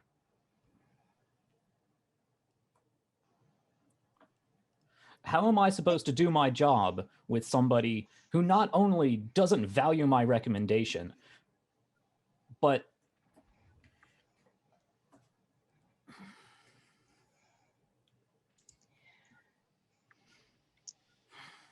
Droid is stubborn. And sometimes he forgets that just because he's seen hundreds of years doesn't make him an expert on everything. And he does want you here.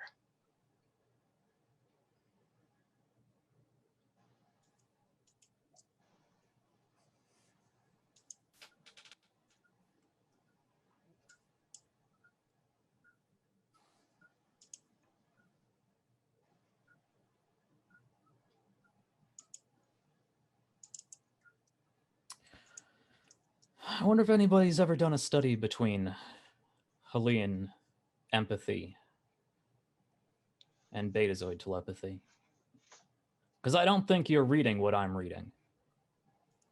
I think you're right.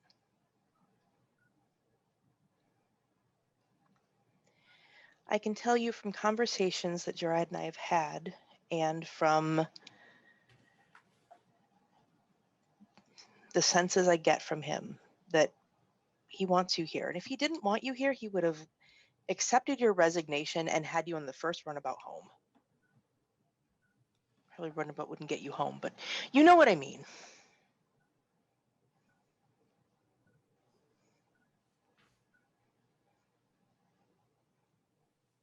He needs you and he knows that. He may not want to admit it out loud, but he knows that you're a good counterweight.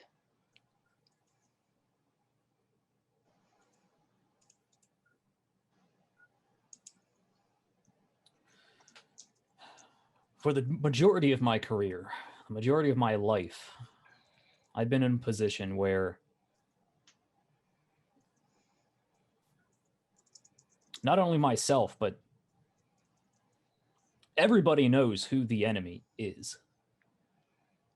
We can see them plain as day. They have laser pointers sticking out of their eyes and claws on their arms. They have spikes coming out of their head and tubes connected all up to them. We could agree that there was a problem. There was a threat. I've been in positions where my advice is not taken, and I can handle that.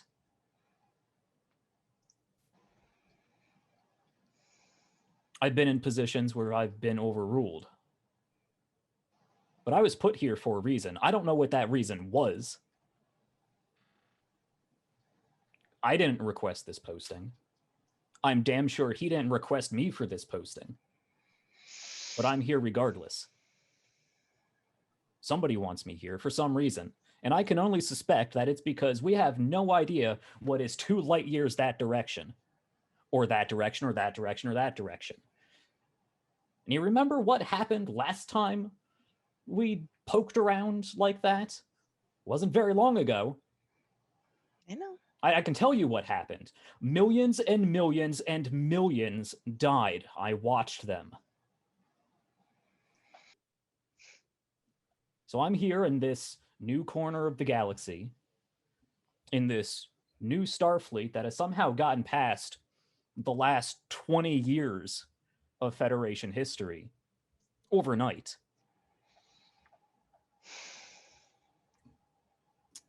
And I'm in a position where my expert opinion is being overruled and questioned in favor of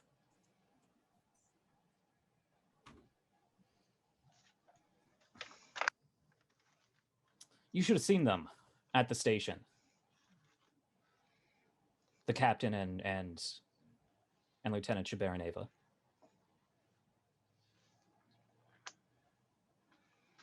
Two kids in a toy store, playing with all the new equipment.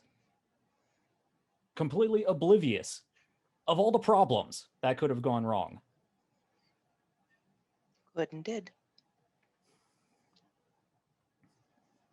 And what would have happened had you not been there to manage that situation?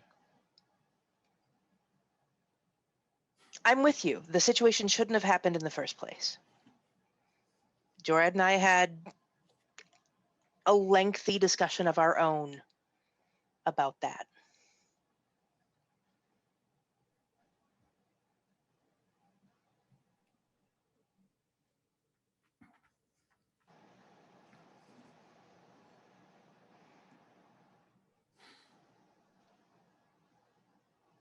But from what the report says,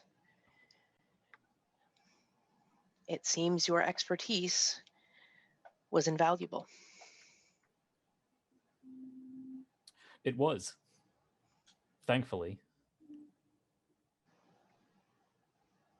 And for...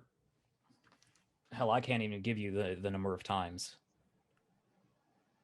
But I don't think there's any damn reason I'm not buried underneath a building right now. Yeah. And it's not the looking out first for you. time. I'm okay with putting my life on the line for the Federation. I'm okay with putting my life on the line for the captain.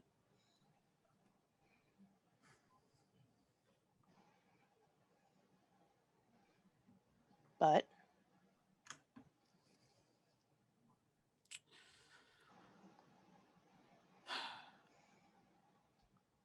But he just doesn't get it.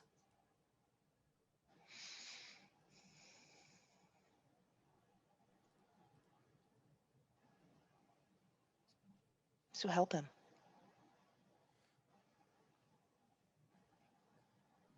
I don't know how to do that. Well, you certainly can't do it if you're not here. Though I suppose losing a phenomenal XO would be one hell of a lesson for him. I feel like every time we're starting to see eye to eye.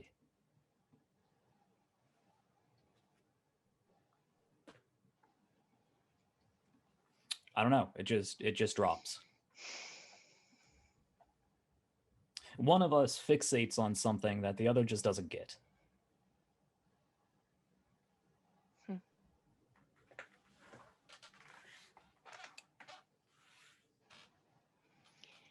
Maybe it would do some good for you both to see the counselor.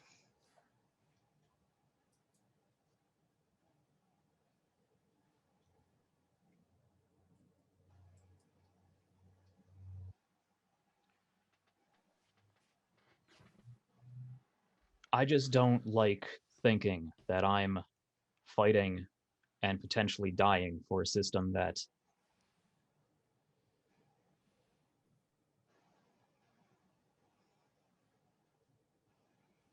disregards me.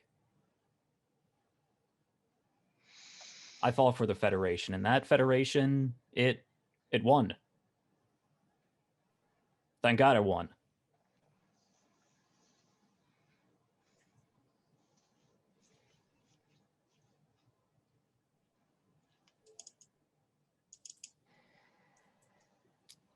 But somehow I lost. My name is up there on one of those memorial walls. I'm just still walking around for some reason.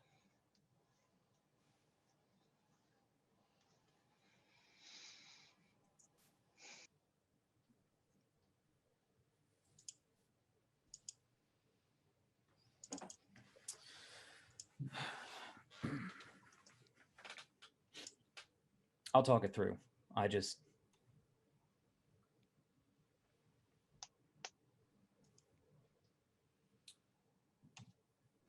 We have a small enough crew as it is. The ship doesn't need 2 first officers. And he needs to decide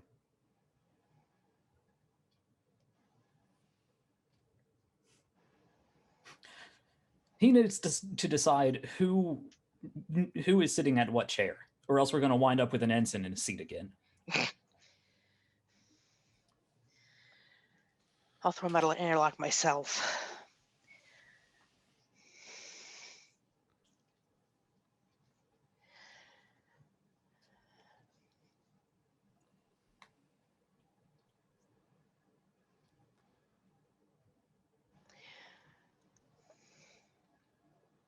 No, you're right. It is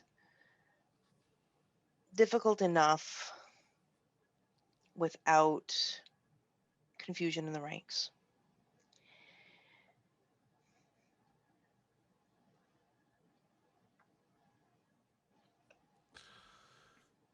He doesn't disregard you. I know it feels like it. I know it does. Like I said, he's stubborn. And he forgets that his years and years and years and lifetimes of experience don't always make him the expert. But he can be reminded of that. And as difficult as it is sometimes, he does usually come around to see reason.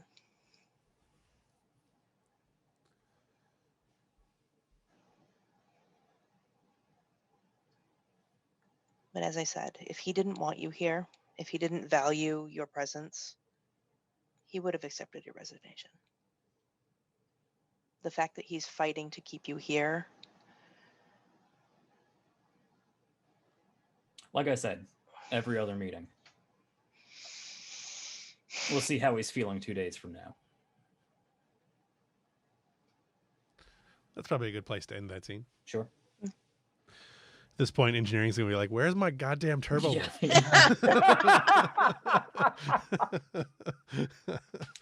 All right. Back on the bridge, sometime a little while later. I lost my image, but here we go. There is a report coming in from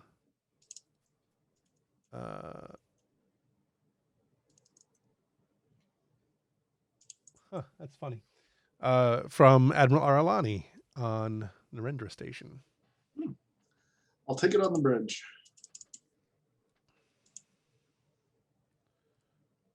And then, nope, not Ambrose. Had enough of that guy for 5 minutes. Where'd Hage go? There we go, Hage. Ensign Falks, put it on the view screen. Yes, sir. And then the main bridge. There we go. Arlani to Europa. Captain Hage. Good to see you. Good to see you, Admiral. I wish it was under better circumstances. Unfortunately, it seems as though there has been a great deal of movement in the Klingon Empire of late. That's either very good or very bad. Well, I think it's probably very bad. Last I heard, Chancellor Martok and the Klingon High Command chamber had been, the chamber of the great chamber had been destroyed, and Martok was missing. We're not certain what his current status is. We have dispatched the USS Avenger to learn more. Ambassador Worf is on his way. But that's one hell of a power vacuum that needs to be filled, but is there anything we can do to assist? I know we're pretty far away from the Klingon Empire. General Kargan seems to believe there's some correlation between that and the piracy that's been going on in your sector. Let's see. I need you to intercept or to meet with General Kargan and hopefully see if there's anything we can learn from the Klingon politics that are going on in the sector. Considered done. Ensign? Sure. Plot of course. Sure. What makes you think these pirates are connected? The House of Varnak is the house that has attacked most recent. Is the house that bombarded the Klingon command, and they have had known dealings in the past with the House of Duras. To our knowledge, from what we have learned from Subcommander Toshari and General Kargan, Toral is the most likely candidate for the issues that we're having in this sector. Toral of the House of Duras, son of Duras.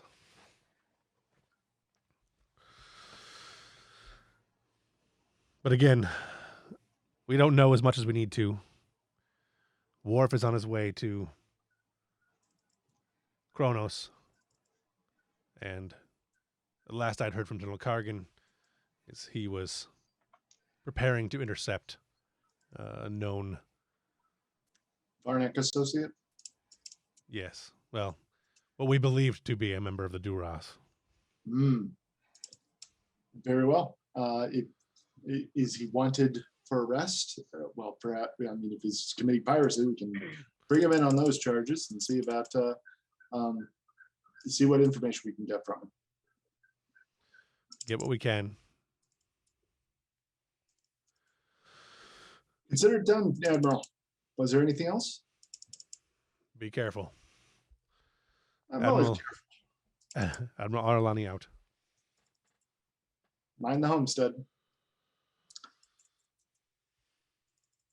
So I'll prepare a report. I'll make sure that gets to the senior staff, including Arani. Although I, don't need any action from him. Right. But, You are headed towards where the last known coordinates of General Kargan were. So, who else has got something? I know we've had a lot of Ambrose, but I would love to see Ambrose and Vega. If we don't want to do that, we could certainly do Malini and what was it, Mills? You wanted to see the two of them? We could do that. That might be a let's hold off till next episode, because that's going to be another kind of intense. That's true. scene. We could do Eva getting back online. Yeah, that's what I was going to do next. Let's have Tong and Kaz and Kostra. Okay. Right. Yeah. The complete mental 180 for me.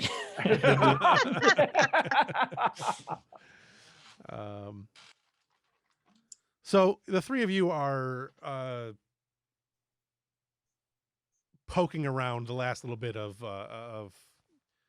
the main computer bay, the main computer center.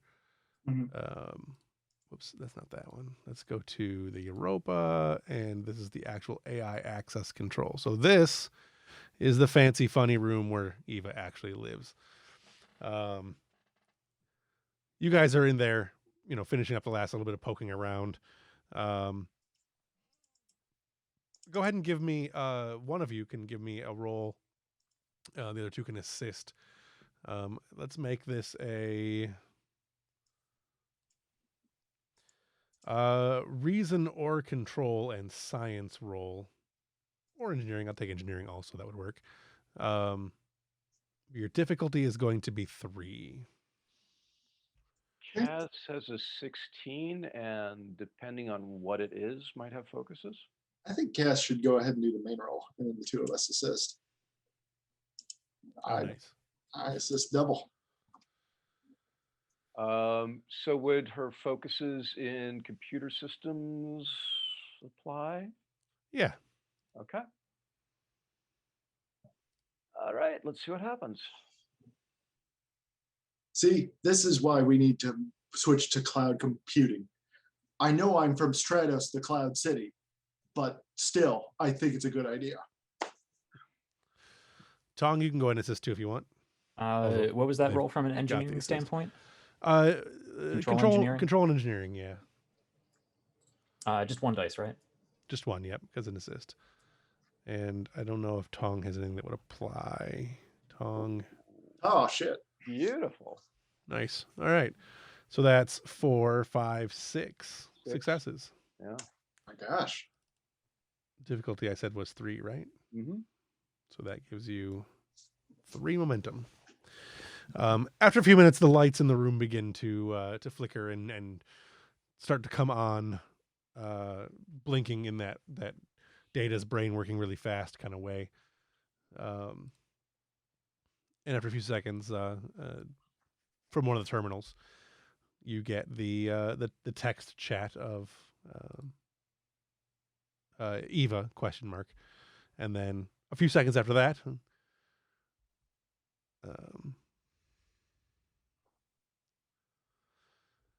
Lieutenant Shaberneva, I appear to be back online. Eva, welcome home. Does everything appear to be as it should be on your end? We're reading a clear system. I am still completing several diagnostics, but at this moment I see no unusual activity. We did have to redecorate a little bit after the last party guest we had, but everything should be more or less in order at this point, I think. I hope. The automated systems have been sitting idle. They'll need a reworking. So as soon as you finish those diagnostics, get to work, Eva. He looks uncomfortable calling it a human being. Right. I am detecting 4 biogel packs that have been corrupted. Those will need to be replaced before I'm at full capacity. Oh, that is no good. No good at all. Okay. He goes and picks up a pad and starts trying to figure out where those are. She relays to your tricorder which packs need to be replaced. Not a big deal. You can pretty much handle that without too much difficulty. Well, now that crisis is over, I'm going back to my engine room. Wake me when something breaks. Sir, something's broken. Sorry, sir. I will get right on it. Lieutenant Kostra, you will still need to disconnect all of the auxiliary functions from the Arrow Wing. I suspect the captain would like to have that ship fully operational. Well, and I'd like a penthouse suite in Stratos, but you don't see me complaining about it. Fine. I'll get With our skills and the right investment, I'm sure we could make that happen.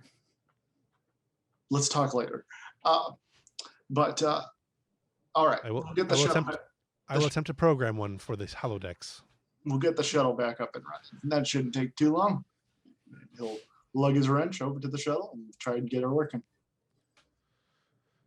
Tong, good work. Let's work together again sometime soon. Oh, yes. Thank you, sir, ma'am, sir. Technically, as an Andorian, yes. Right. Dismissed. This has been an extremely disconcerting experience, Lieutenant. I'm glad that it is finally over. I hope it is finally over. Please continue to monitor very carefully. We think we have purged the system thoroughly, but we were dealing with something rather more intelligent and experienced than you or us. So let's keep a cautious eye on things.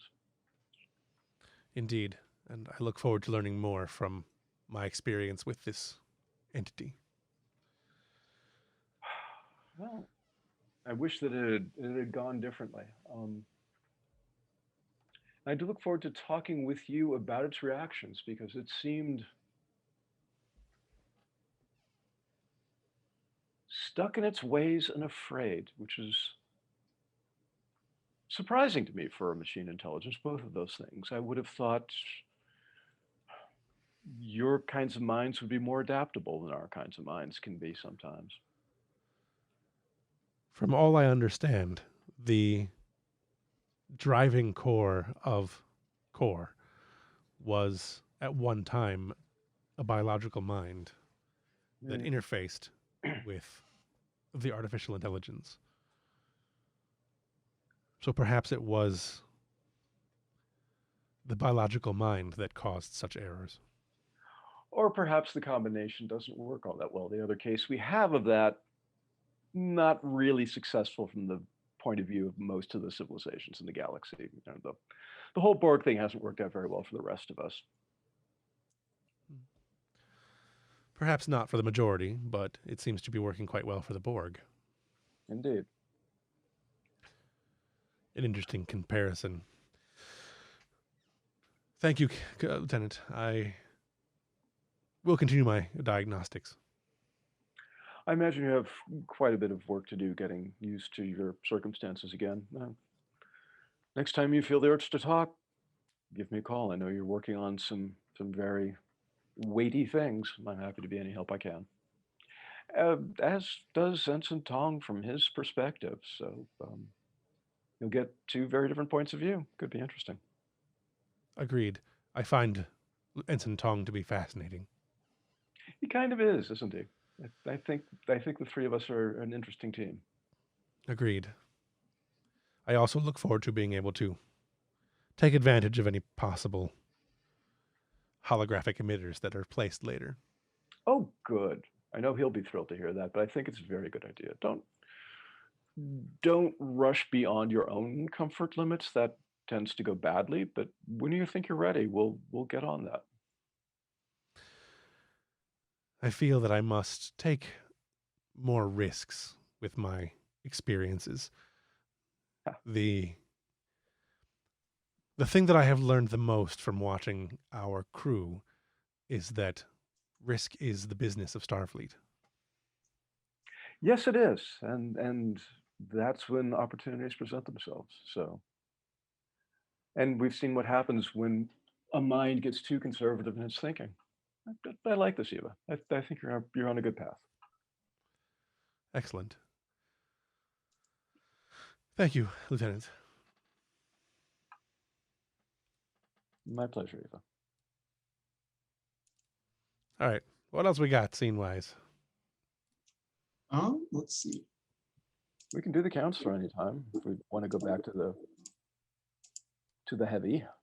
I would just say everything I think Ambrose really had to get off his chest, he really said to the doctor already. I mean, we could play out a counselor session, but I think a lot of the same content would show up. We could talk about them getting possibly setting up that group thing. We don't have to start that today, but I would like to get the ball rolling on that because I think that's a cool. Yeah, thing to introduce. I think it would be an interesting place to pick up a session, pick up a game, I like that. recapping like that, like our Tong Mm. session, except in this case it would be one of those. Yeah. So Yeah, I that like could be that a lot. interesting. So if we don't have any of that stuff, we'll assume that the counselor and Ambrose are going to have their conversation.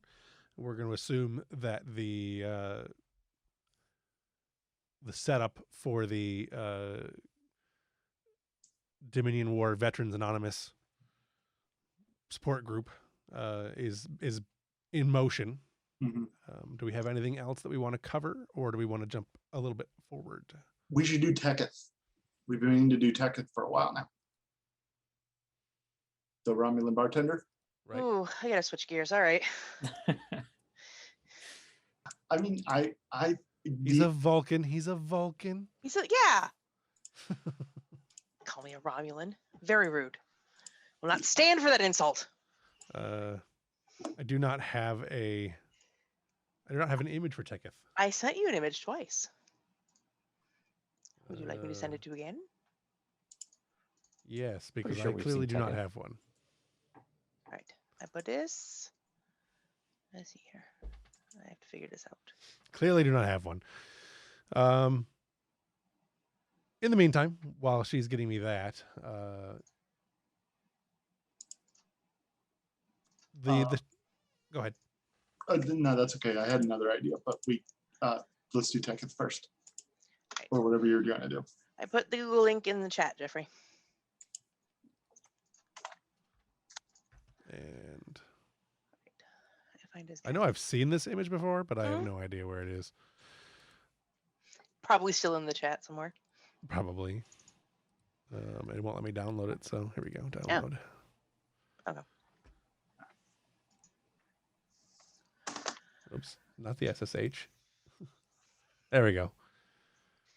Under disguise. The clearly not Romulan bartender. And whom? This is obviously in the forward lounge. Mm-hmm. So anyone that wants to be there is able to be. You know what I'd like to? We could roll this in. I would like Delphine to have had a really bad date. Portophine just cannot get a break.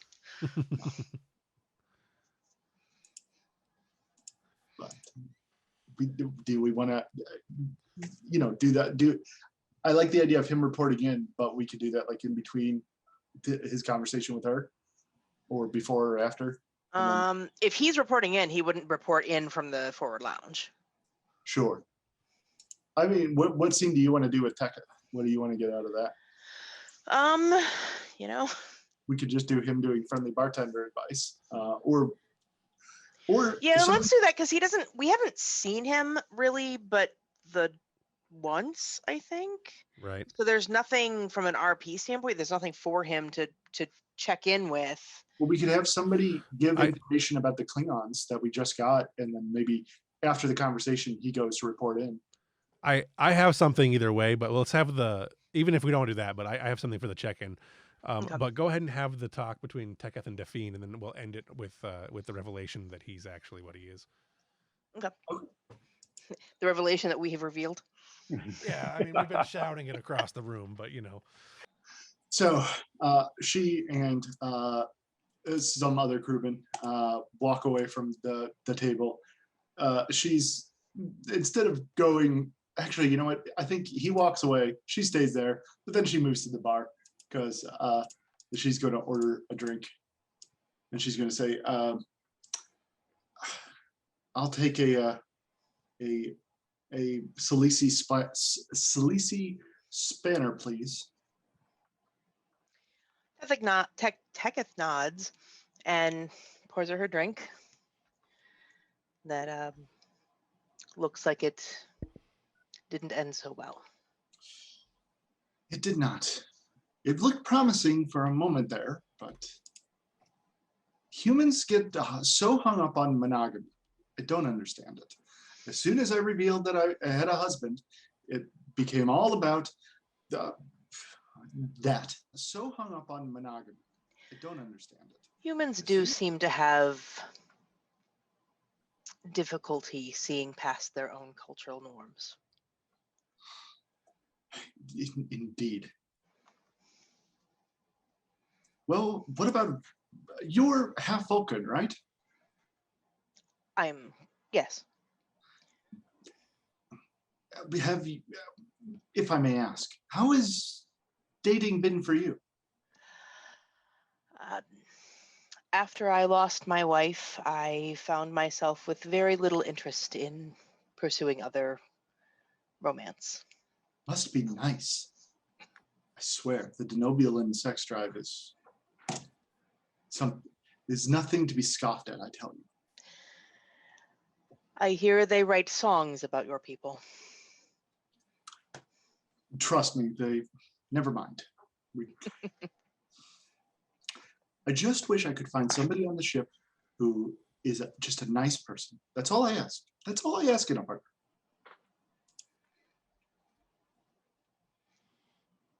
Well, there seem to be plenty of nice people around.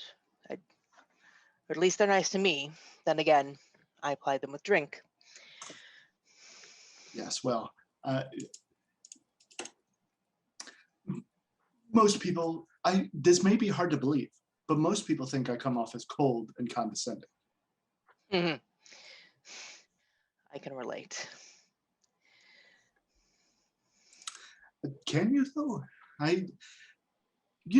Now that I think about it, bartender is a very strange job for a half Vulcan. What do you get out of it?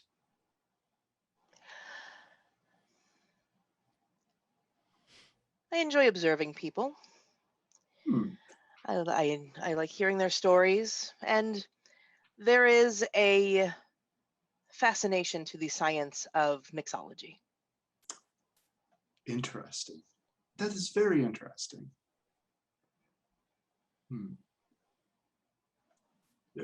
And why did you choose to spend your time on a starship where there's only a limited pool of people to serve? Something new. Without a family to speak of anymore, I was growing restless at home. You know how that is. I swear, I can only take my husband for so long before I just want to throw him in a bin.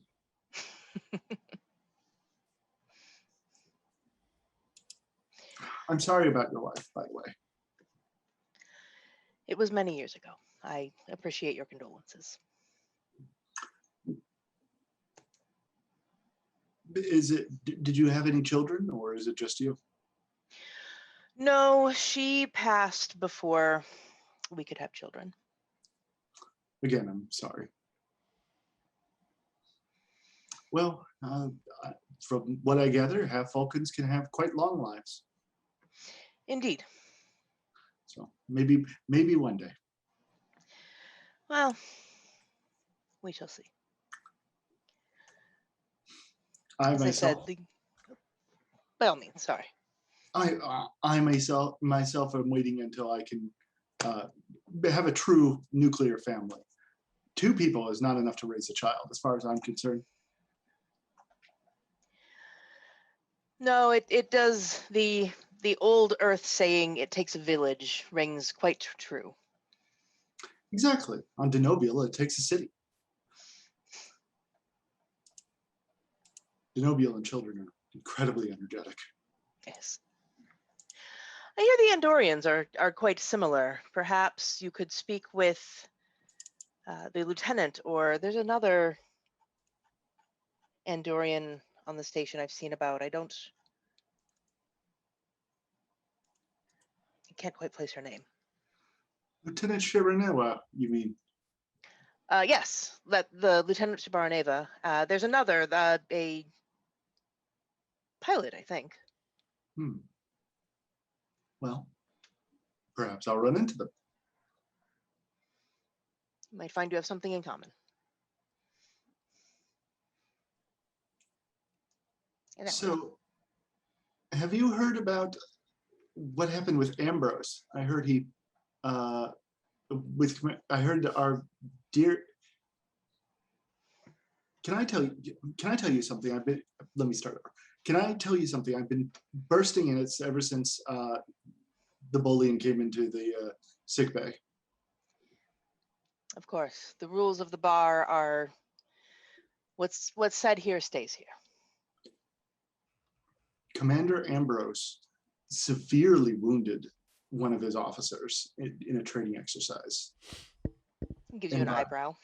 And by wounded, I mean like a bear. That is troubling. It is. I didn't know he had it.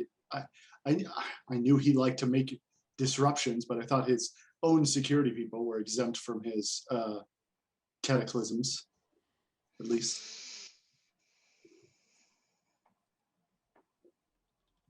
Just wait. He'll turn this bar into a war zone, I promise you. That would be quite unfortunate. He kind of looks around wistfully, imagining broken bottles and shattered glasses everywhere. Hopefully he can find control of his emotion and keep his temper in check. She doesn't notice. She I think now's a good time for Jacia to enter the scene, if you're up for it, Jack. Jisa, yeah. To clarify, Teketh said that, not Teketh was trying to control his emotion. Like Teketh said, hopefully he can control his emotion and keep his temper in check. Oh, he said that out loud. Yeah. Oh, I'm sorry. I thought that Sorry.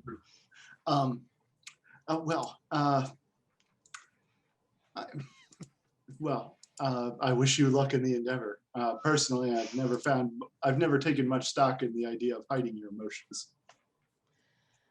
It's not hiding, really. It's keeping them even. We still experience emotion. We still show emotion, just not to the extremes of other races.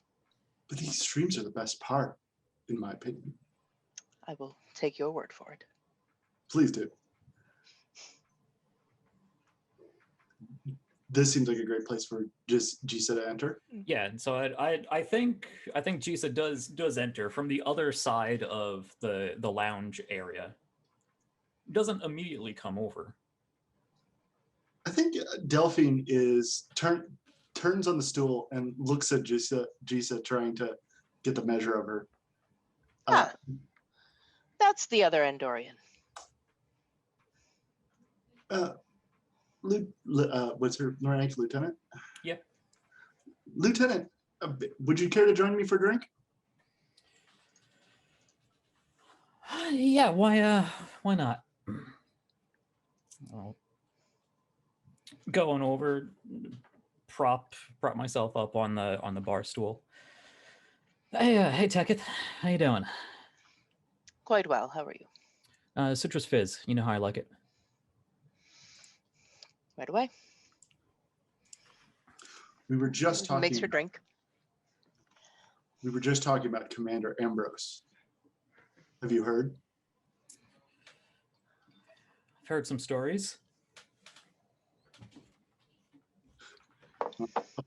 Apparently, he savaged one of the officers.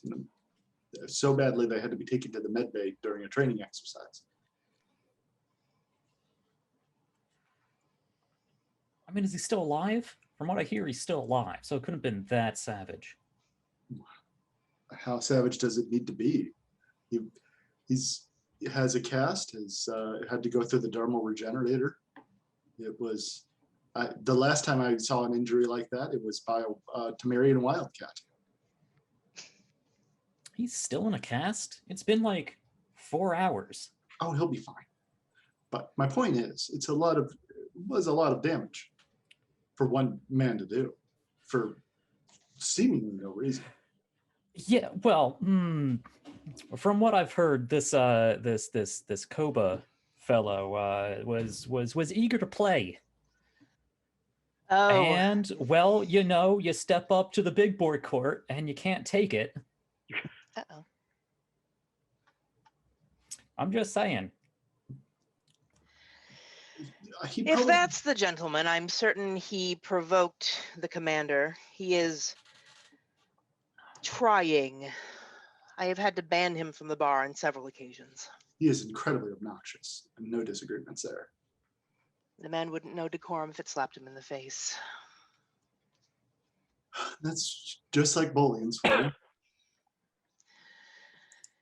don't But know true. either of them personally, but I've heard about both of them. I can't imagine they would get along all that well.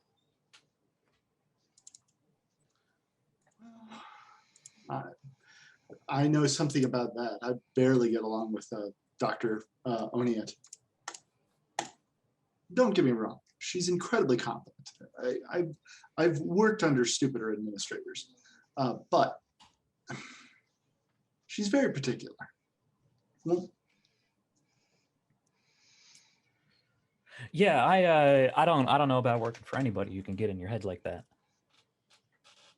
who's your commanding officer? You know, that's a good question. I mean, probably Ambrose, right? Ambrose, yeah. Yeah, yeah.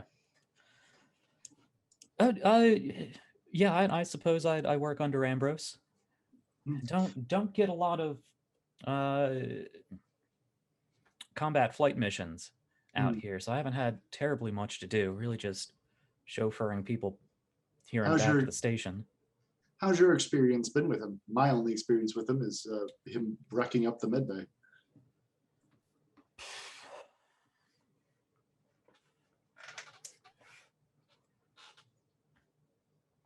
Comes in, we exchange reports.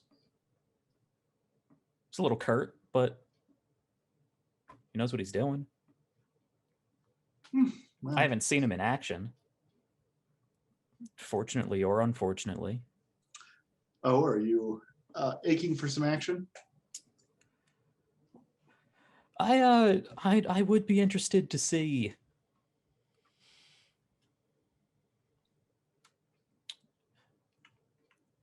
I'd be interested to see what he's all about.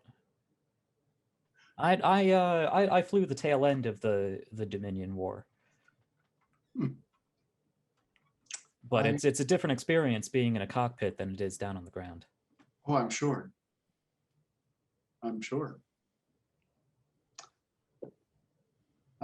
I personally have never much cared for action.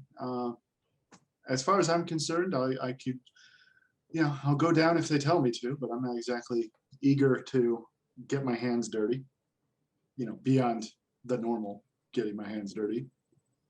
Yeah, I feel like that'd be a fairly common occurrence in your line of work. Well, I did mean rhetorically. It's one thing to clean off pus. It's another thing to deal with a phaser.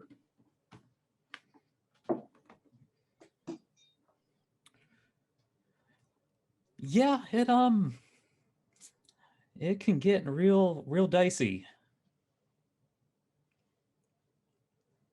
Hey, somebody's got to make the tough calls. So. Yes, I suppose I should just be glad that's not me.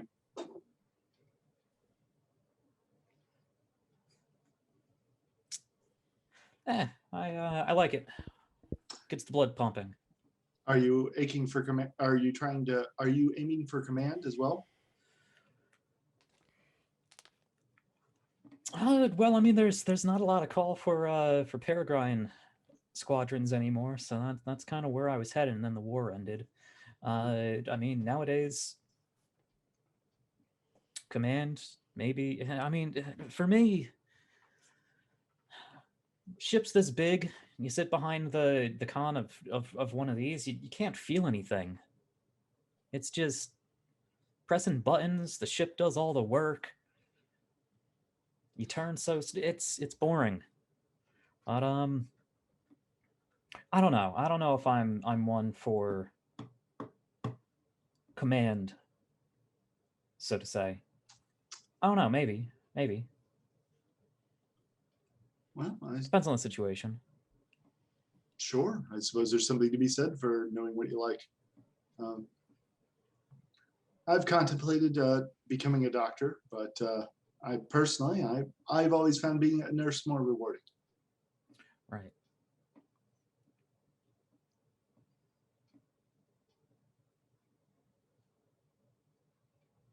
Yeah, I don't know much about that. What about you? What about you, Teketh? Is it? I've never contemplated being a doctor. Do you intend to stay a bartender for the rest of your long life? This is a good retirement. Hmm. I enjoy what I do. I get to meet new people. Keeps me And busy. you do it well. You do? Many thanks. No denying that. It's hard to find a place that gets the drinks as cold as Andor. I've always been partial to warm drinks myself. Okay. Do you have skiing on Andoria? Of course. I've been. It seems like a delightful place to go for a vacation. If one likes skiing like I do. It could be. She kind of sizes you up. Maybe some of the smaller mountains. I think I could surprise you. Hey, you can surprise me all you want, but when you run into an Andor Yeti,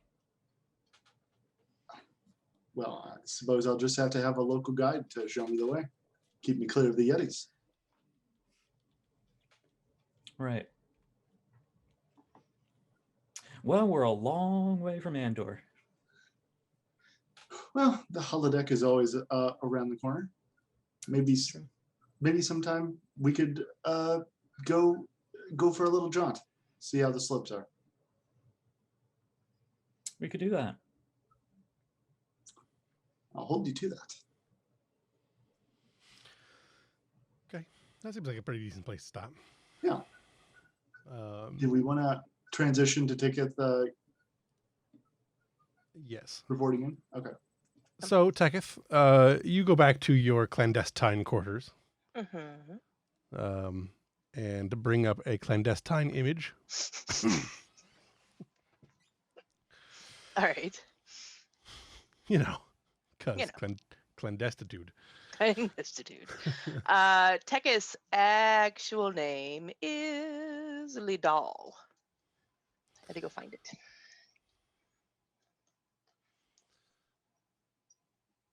Give me 1 second.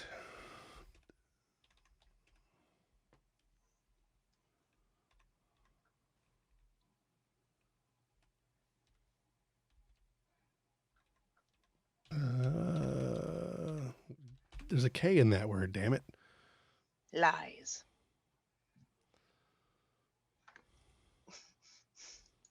You just happen to have a clandestine picture at the ready? I went and found one, actually, specifically for this purposes. My God, it's Denise Crosby.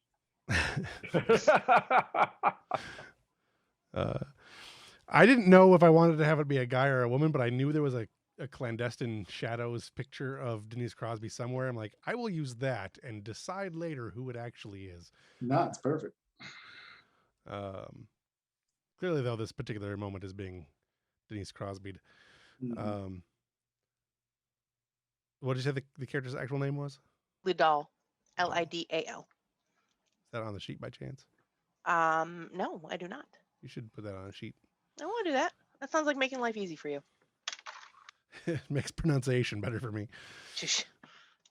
Centurion. I will point out that you still can't pronounce Shabaraneva, and that's been on the sheet for months. I've pronounced it 3 times today correctly, or at least once today correctly. Absolutely did. Yeah.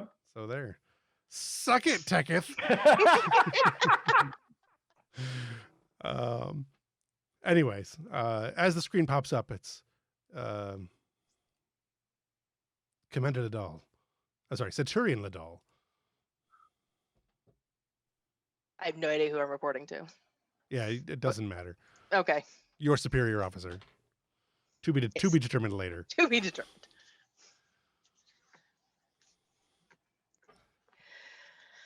Yes, reporting in. Do you have any new information? It would seem. Oh, you know what? I should clarify because we didn't actually bring it up on screen. Did Teketh also get info about the Klingons? Most likely. Okay. So it would seem there is further issue within the Klingon Empire. The House Duras and House something else, because Evelyn was trying to keep up and failing.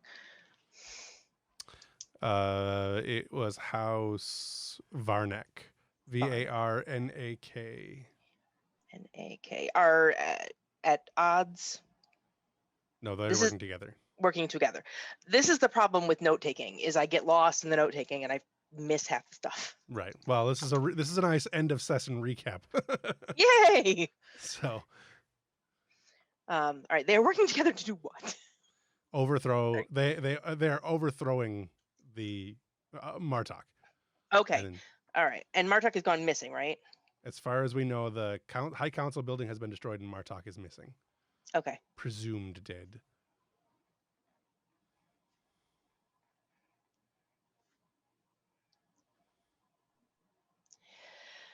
House Varnak and House Duras have joined forces and are working together to overthrow Martok. The High Council building was destroyed and he is presumed dead. Excellent. Ever since Chairman Koval was discovered to be a plant from this Federation's Section 31, things have begun moving quite quickly.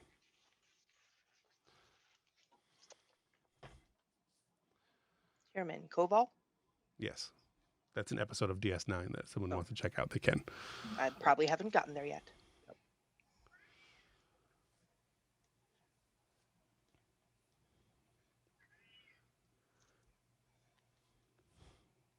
If things progress the way we expect them to with the Federation, or with the Klingons, we should be able to make progress in overthrowing.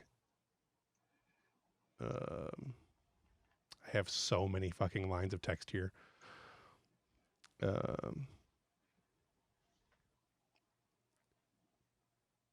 my God, Praetor. What's his name? Praetor Hyrel.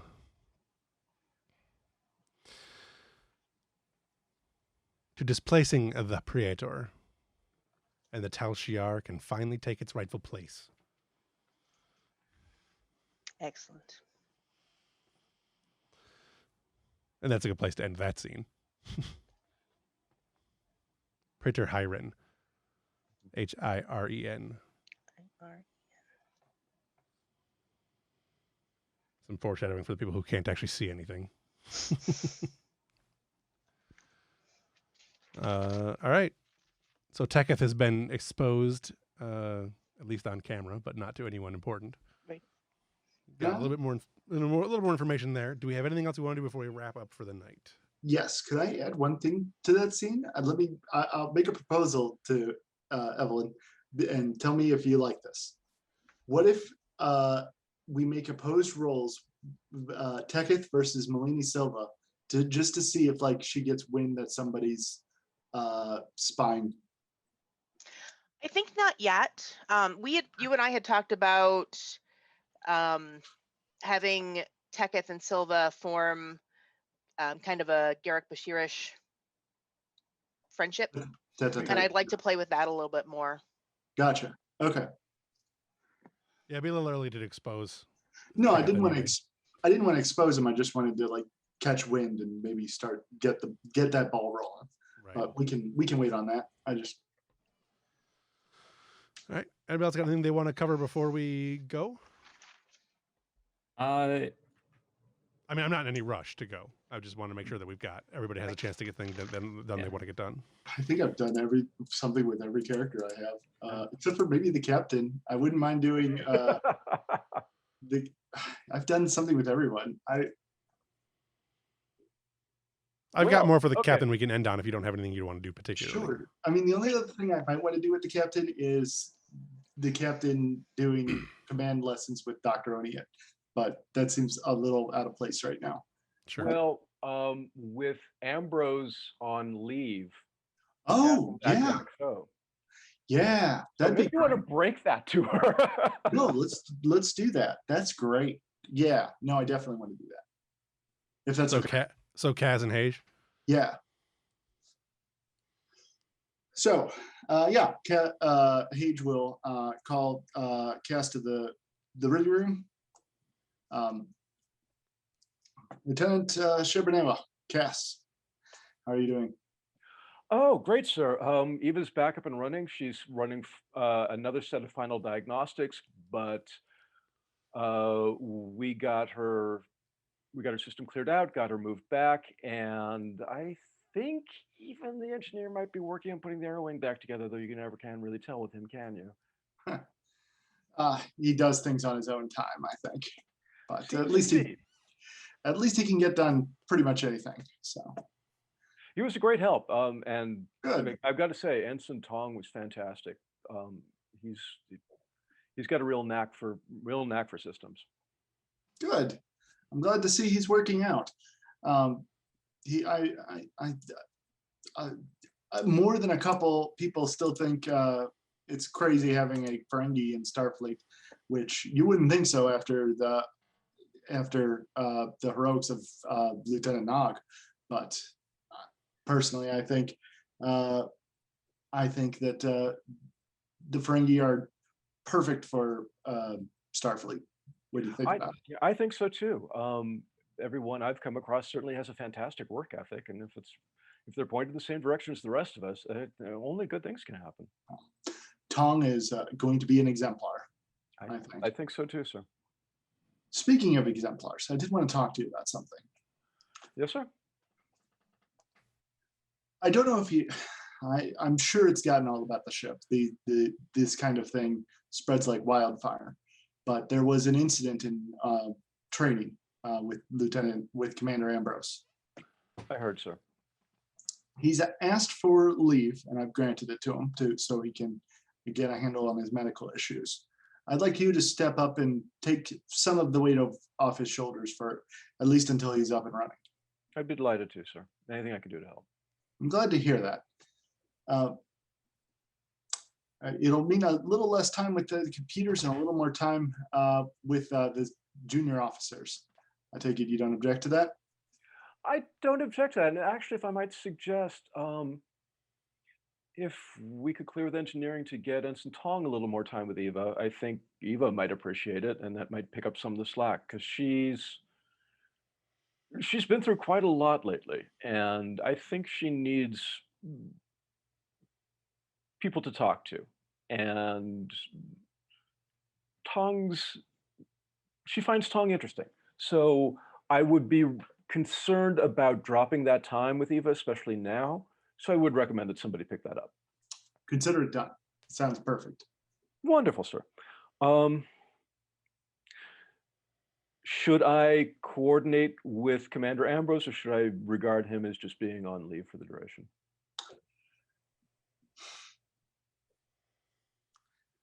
Feel free to consult him, but try not to give him too much pressure. Let's give him the time he needs to find his footing once again. Captain, can I ask you a question? And I think I was going to say I think I make him uncomfortable, but I don't think that's the case.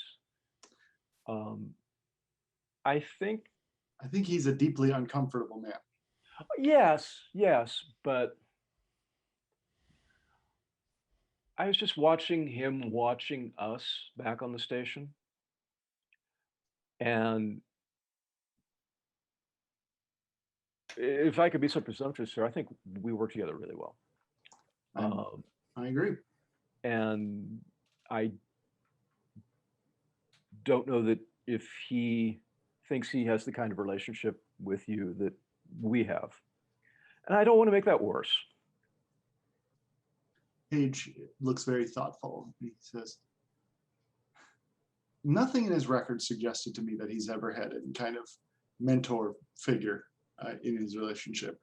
Most captains of his rank, especially ones as young as him, have somebody to show them the ropes. Maybe that's a reason why he's so uncomfortable where he is, and maybe it's a sign of jealousy of a sort.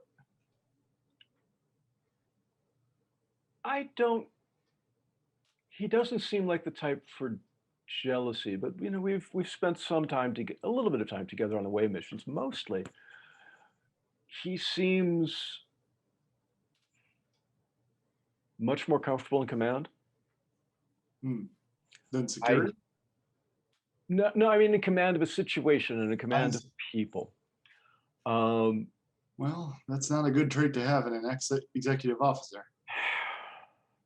I think you said it, sir. I mean, I owe everything to the mentorship that I received, and I got opportunities as a junior officer that many people don't, because my captain shared interest with me, as we do, and encouraged my growth and encouraged me to take on more than your average ensign. And that gave me confidence, but it gave me practice working with somebody a lot more senior. And which mean Exos probably, I haven't thought this through really.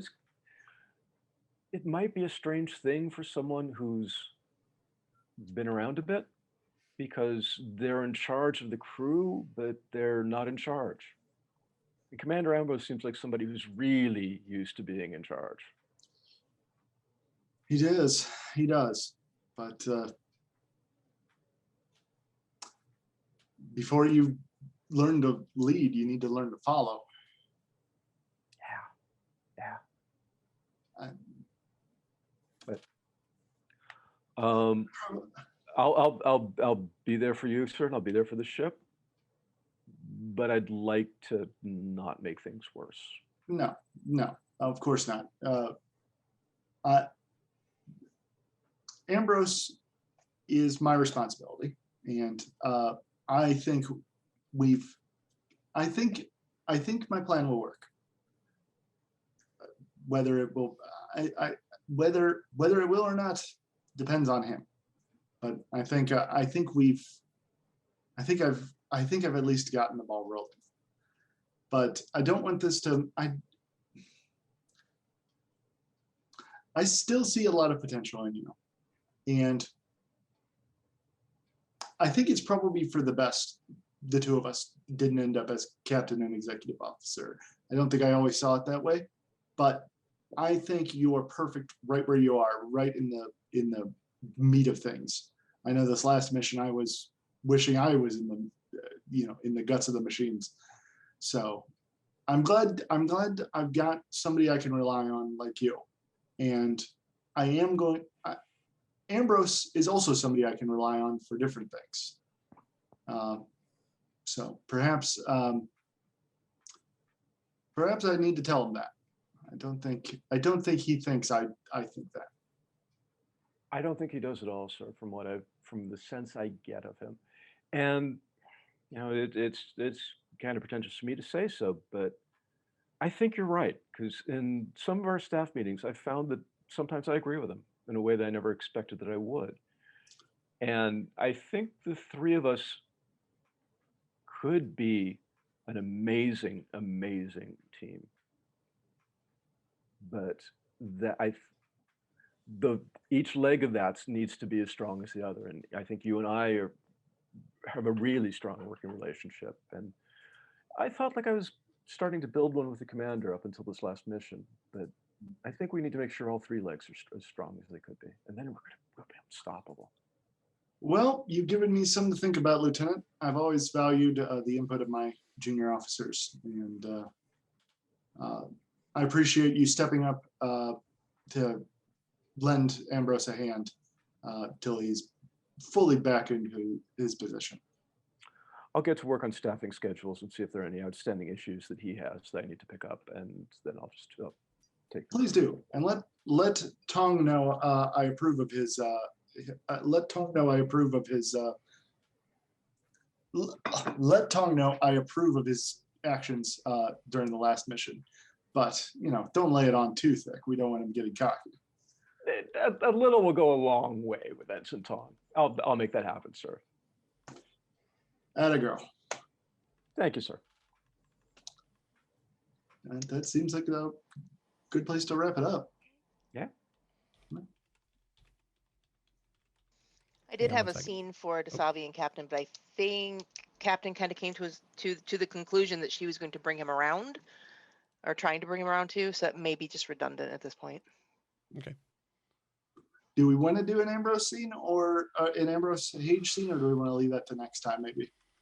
What are you thinking? I am curious. Our storyteller here, our admiral, how much time there would be between now and the events of whatever our next mission is going to be, as to, and we might have to talk about this off camera as far as how much leave Ambrose would have and how much we want to take up in screen time. Well, I mean, we could just fast forward and resolve that right now, or we could make it an extended problem over the course of a couple episodes. It's whatever you want to work with. I'd be up for keeping it extended at least through the next, at least into the next episode. I would definitely like to get Ambrose back in his full capacity before the next mission. Well, we're kind of already started on the next mission, but I meant before like before shit pops off, I guess is what I'm saying. Right.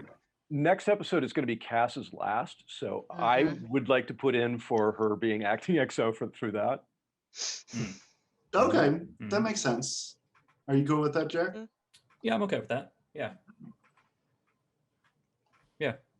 Okay. So with that in mind, does that change the scene you want to have with Ambrose? It does. Yeah, I was definitely kind of hoping to resolve that rift between them. But if we want to let it linger a little bit longer and keep Cass in, I do want to stress it's not acting XO.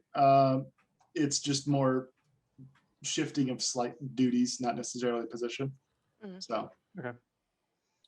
But I mean, if that's how Cass has interpreted it, and yeah, I mean, with Ambrose already feeling like Cass is favored over him, that. If we think it's more interesting for Cass to be the full acting XO instead of Ambrose, we can do that. I am worried that the rift between Hage and Ambrose is growing too great to be recoverable, and I would not want that to happen. Yeah, I would suggest story-wise, you don't make Cass the actual acting XO.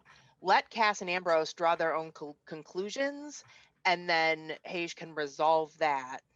That's good. Yeah. Resolve or clarify as necessary. Because Cass is half, I kind of respect Ambrose. I don't want to make things worse, but I want to do all the things. I saw that vying for that. Let me just edge in there. Yeah. Okay, as long as that does not reflect on Hage dropping the ball, I'm okay with that. No, I don't. Yeah, no, I don't interpret it that way at all. Yeah, I think I think the orders will have been clear to everybody, and the interpretations will be what each individual makes of them. Okay, that's fine with me. But, yeah. Okay. On that, we will get to the last couple things I've got for the tonight session. I did have one scene to wrap up, but I don't want to compete for the closing credit scene.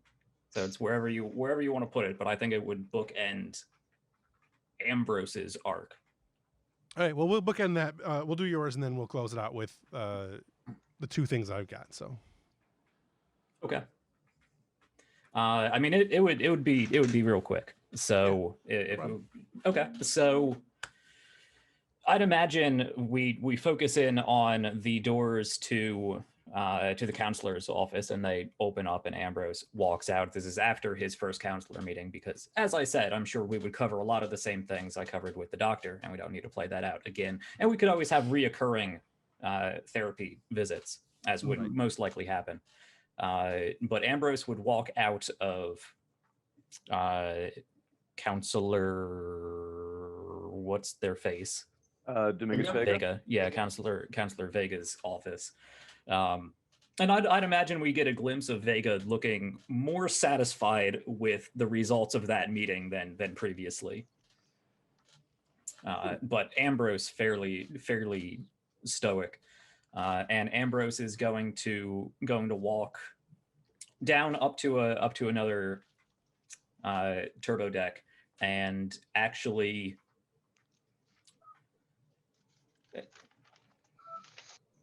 I mean, I would say, given Star Trek medicine, that Koba's all healed up at this point, right? Probably. Yeah. So I would get into the turbo lift and call for, and I have to do this in the console because I don't have I left that on Hage's desk. I have to use the console, and I would call to head over to the holodeck again, or not the holodeck, wherever I normally hold my training seminars, just like the local gym. Okay. I would think there'd be a security room. There's always a security room. I'm looking for a place to train. Oh, okay. Specifically, so like the gym. Yeah. Gotcha. And I would also use on the comm panel. I would go and I would call Koba, who is a lieutenant. We have so many characters. Lieutenant J. grade. Yeah, which is still just lieutenant, right? Yeah. Right. Yeah. Ambrose to Lieutenant Koba. I request your presence at the gym. Okay. I'll meet On you my there. way. And he shows up not too long after that. I think his arm still is like, it's not in a cast, but it is still like in a sling, because it's still a little bit healing. A little tender. Yeah. And he's like, I would wait until like he has the use of his arm back. yeah, he does. Which in my mind was like beep, your arm's good. Oh, okay. Sort of All right. situation. Because Well, I'm pretty sure we've seen on-screen arm breaks that are like, Mhm. you're good, get back out it's there. like they just remain tender for a couple of days is what we found from Beverly and whatnot. Sure. Yeah. But Koba's totally the type to milk it if it gets him a little extra. Yeah. Yes, Scars, ladies, man. my arm still hurts. Would you I will- massage it? I will point out he is also a tough guy and would not necessarily milk it. So I think it is genuinely like one of those. It's probably healed, like it's no longer broken, but it is still like tender, and like so maybe he's just walking with his arm like held. Anyway, Sure. It's fine. Hi, Commander. Yeah. How So are we feeling today? Ambrose isn't in uniform. He's in like 24th century karate garb that they show. Lieutenant, I owe you an apology.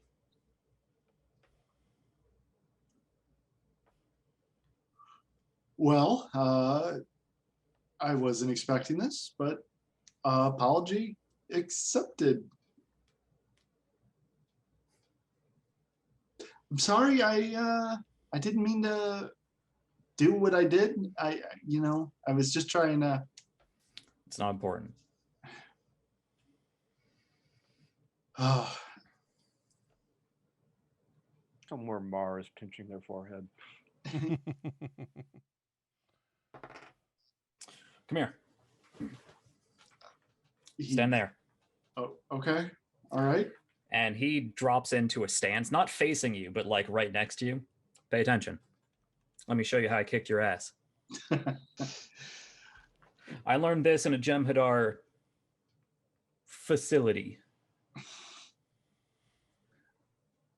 All right. Well, lay it on me, and then he'll kind of move his arm, and then flex it back, and he'll take the sling and toss it away.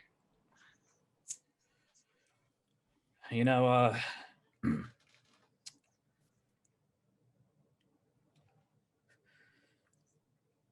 I was in that position plenty of times before I figured out what the hell they were doing to me. I'm glad you got up. I'm glad you showed up. Now let me show you how to take down a Jem'Hadar. And he just goes into like a full like space Krav Maga, like way too over the top shadow boxing sort of situation. Okay. He'll turn his body and he'll start punching as well, trying to imitate you. Yeah. That's really cool. Okay. Back on the bridge, as you guys are approaching whatever sector it is you're approaching, you get a distress signal from the USS Avenger. It's a little far out. You won't be able to make the intercept, but you get to hear the call. And this is Ambassador Worf of the U.S. Aboard the USS Avenger. We've been attacked by, and then it cuts out. A few seconds later, a transmission is coming out across the broad spectrum of communications in the area, which I assume you will turn on and listen to. Mm-hmm. That's way bigger than I wanted it to be, but all right, here you go.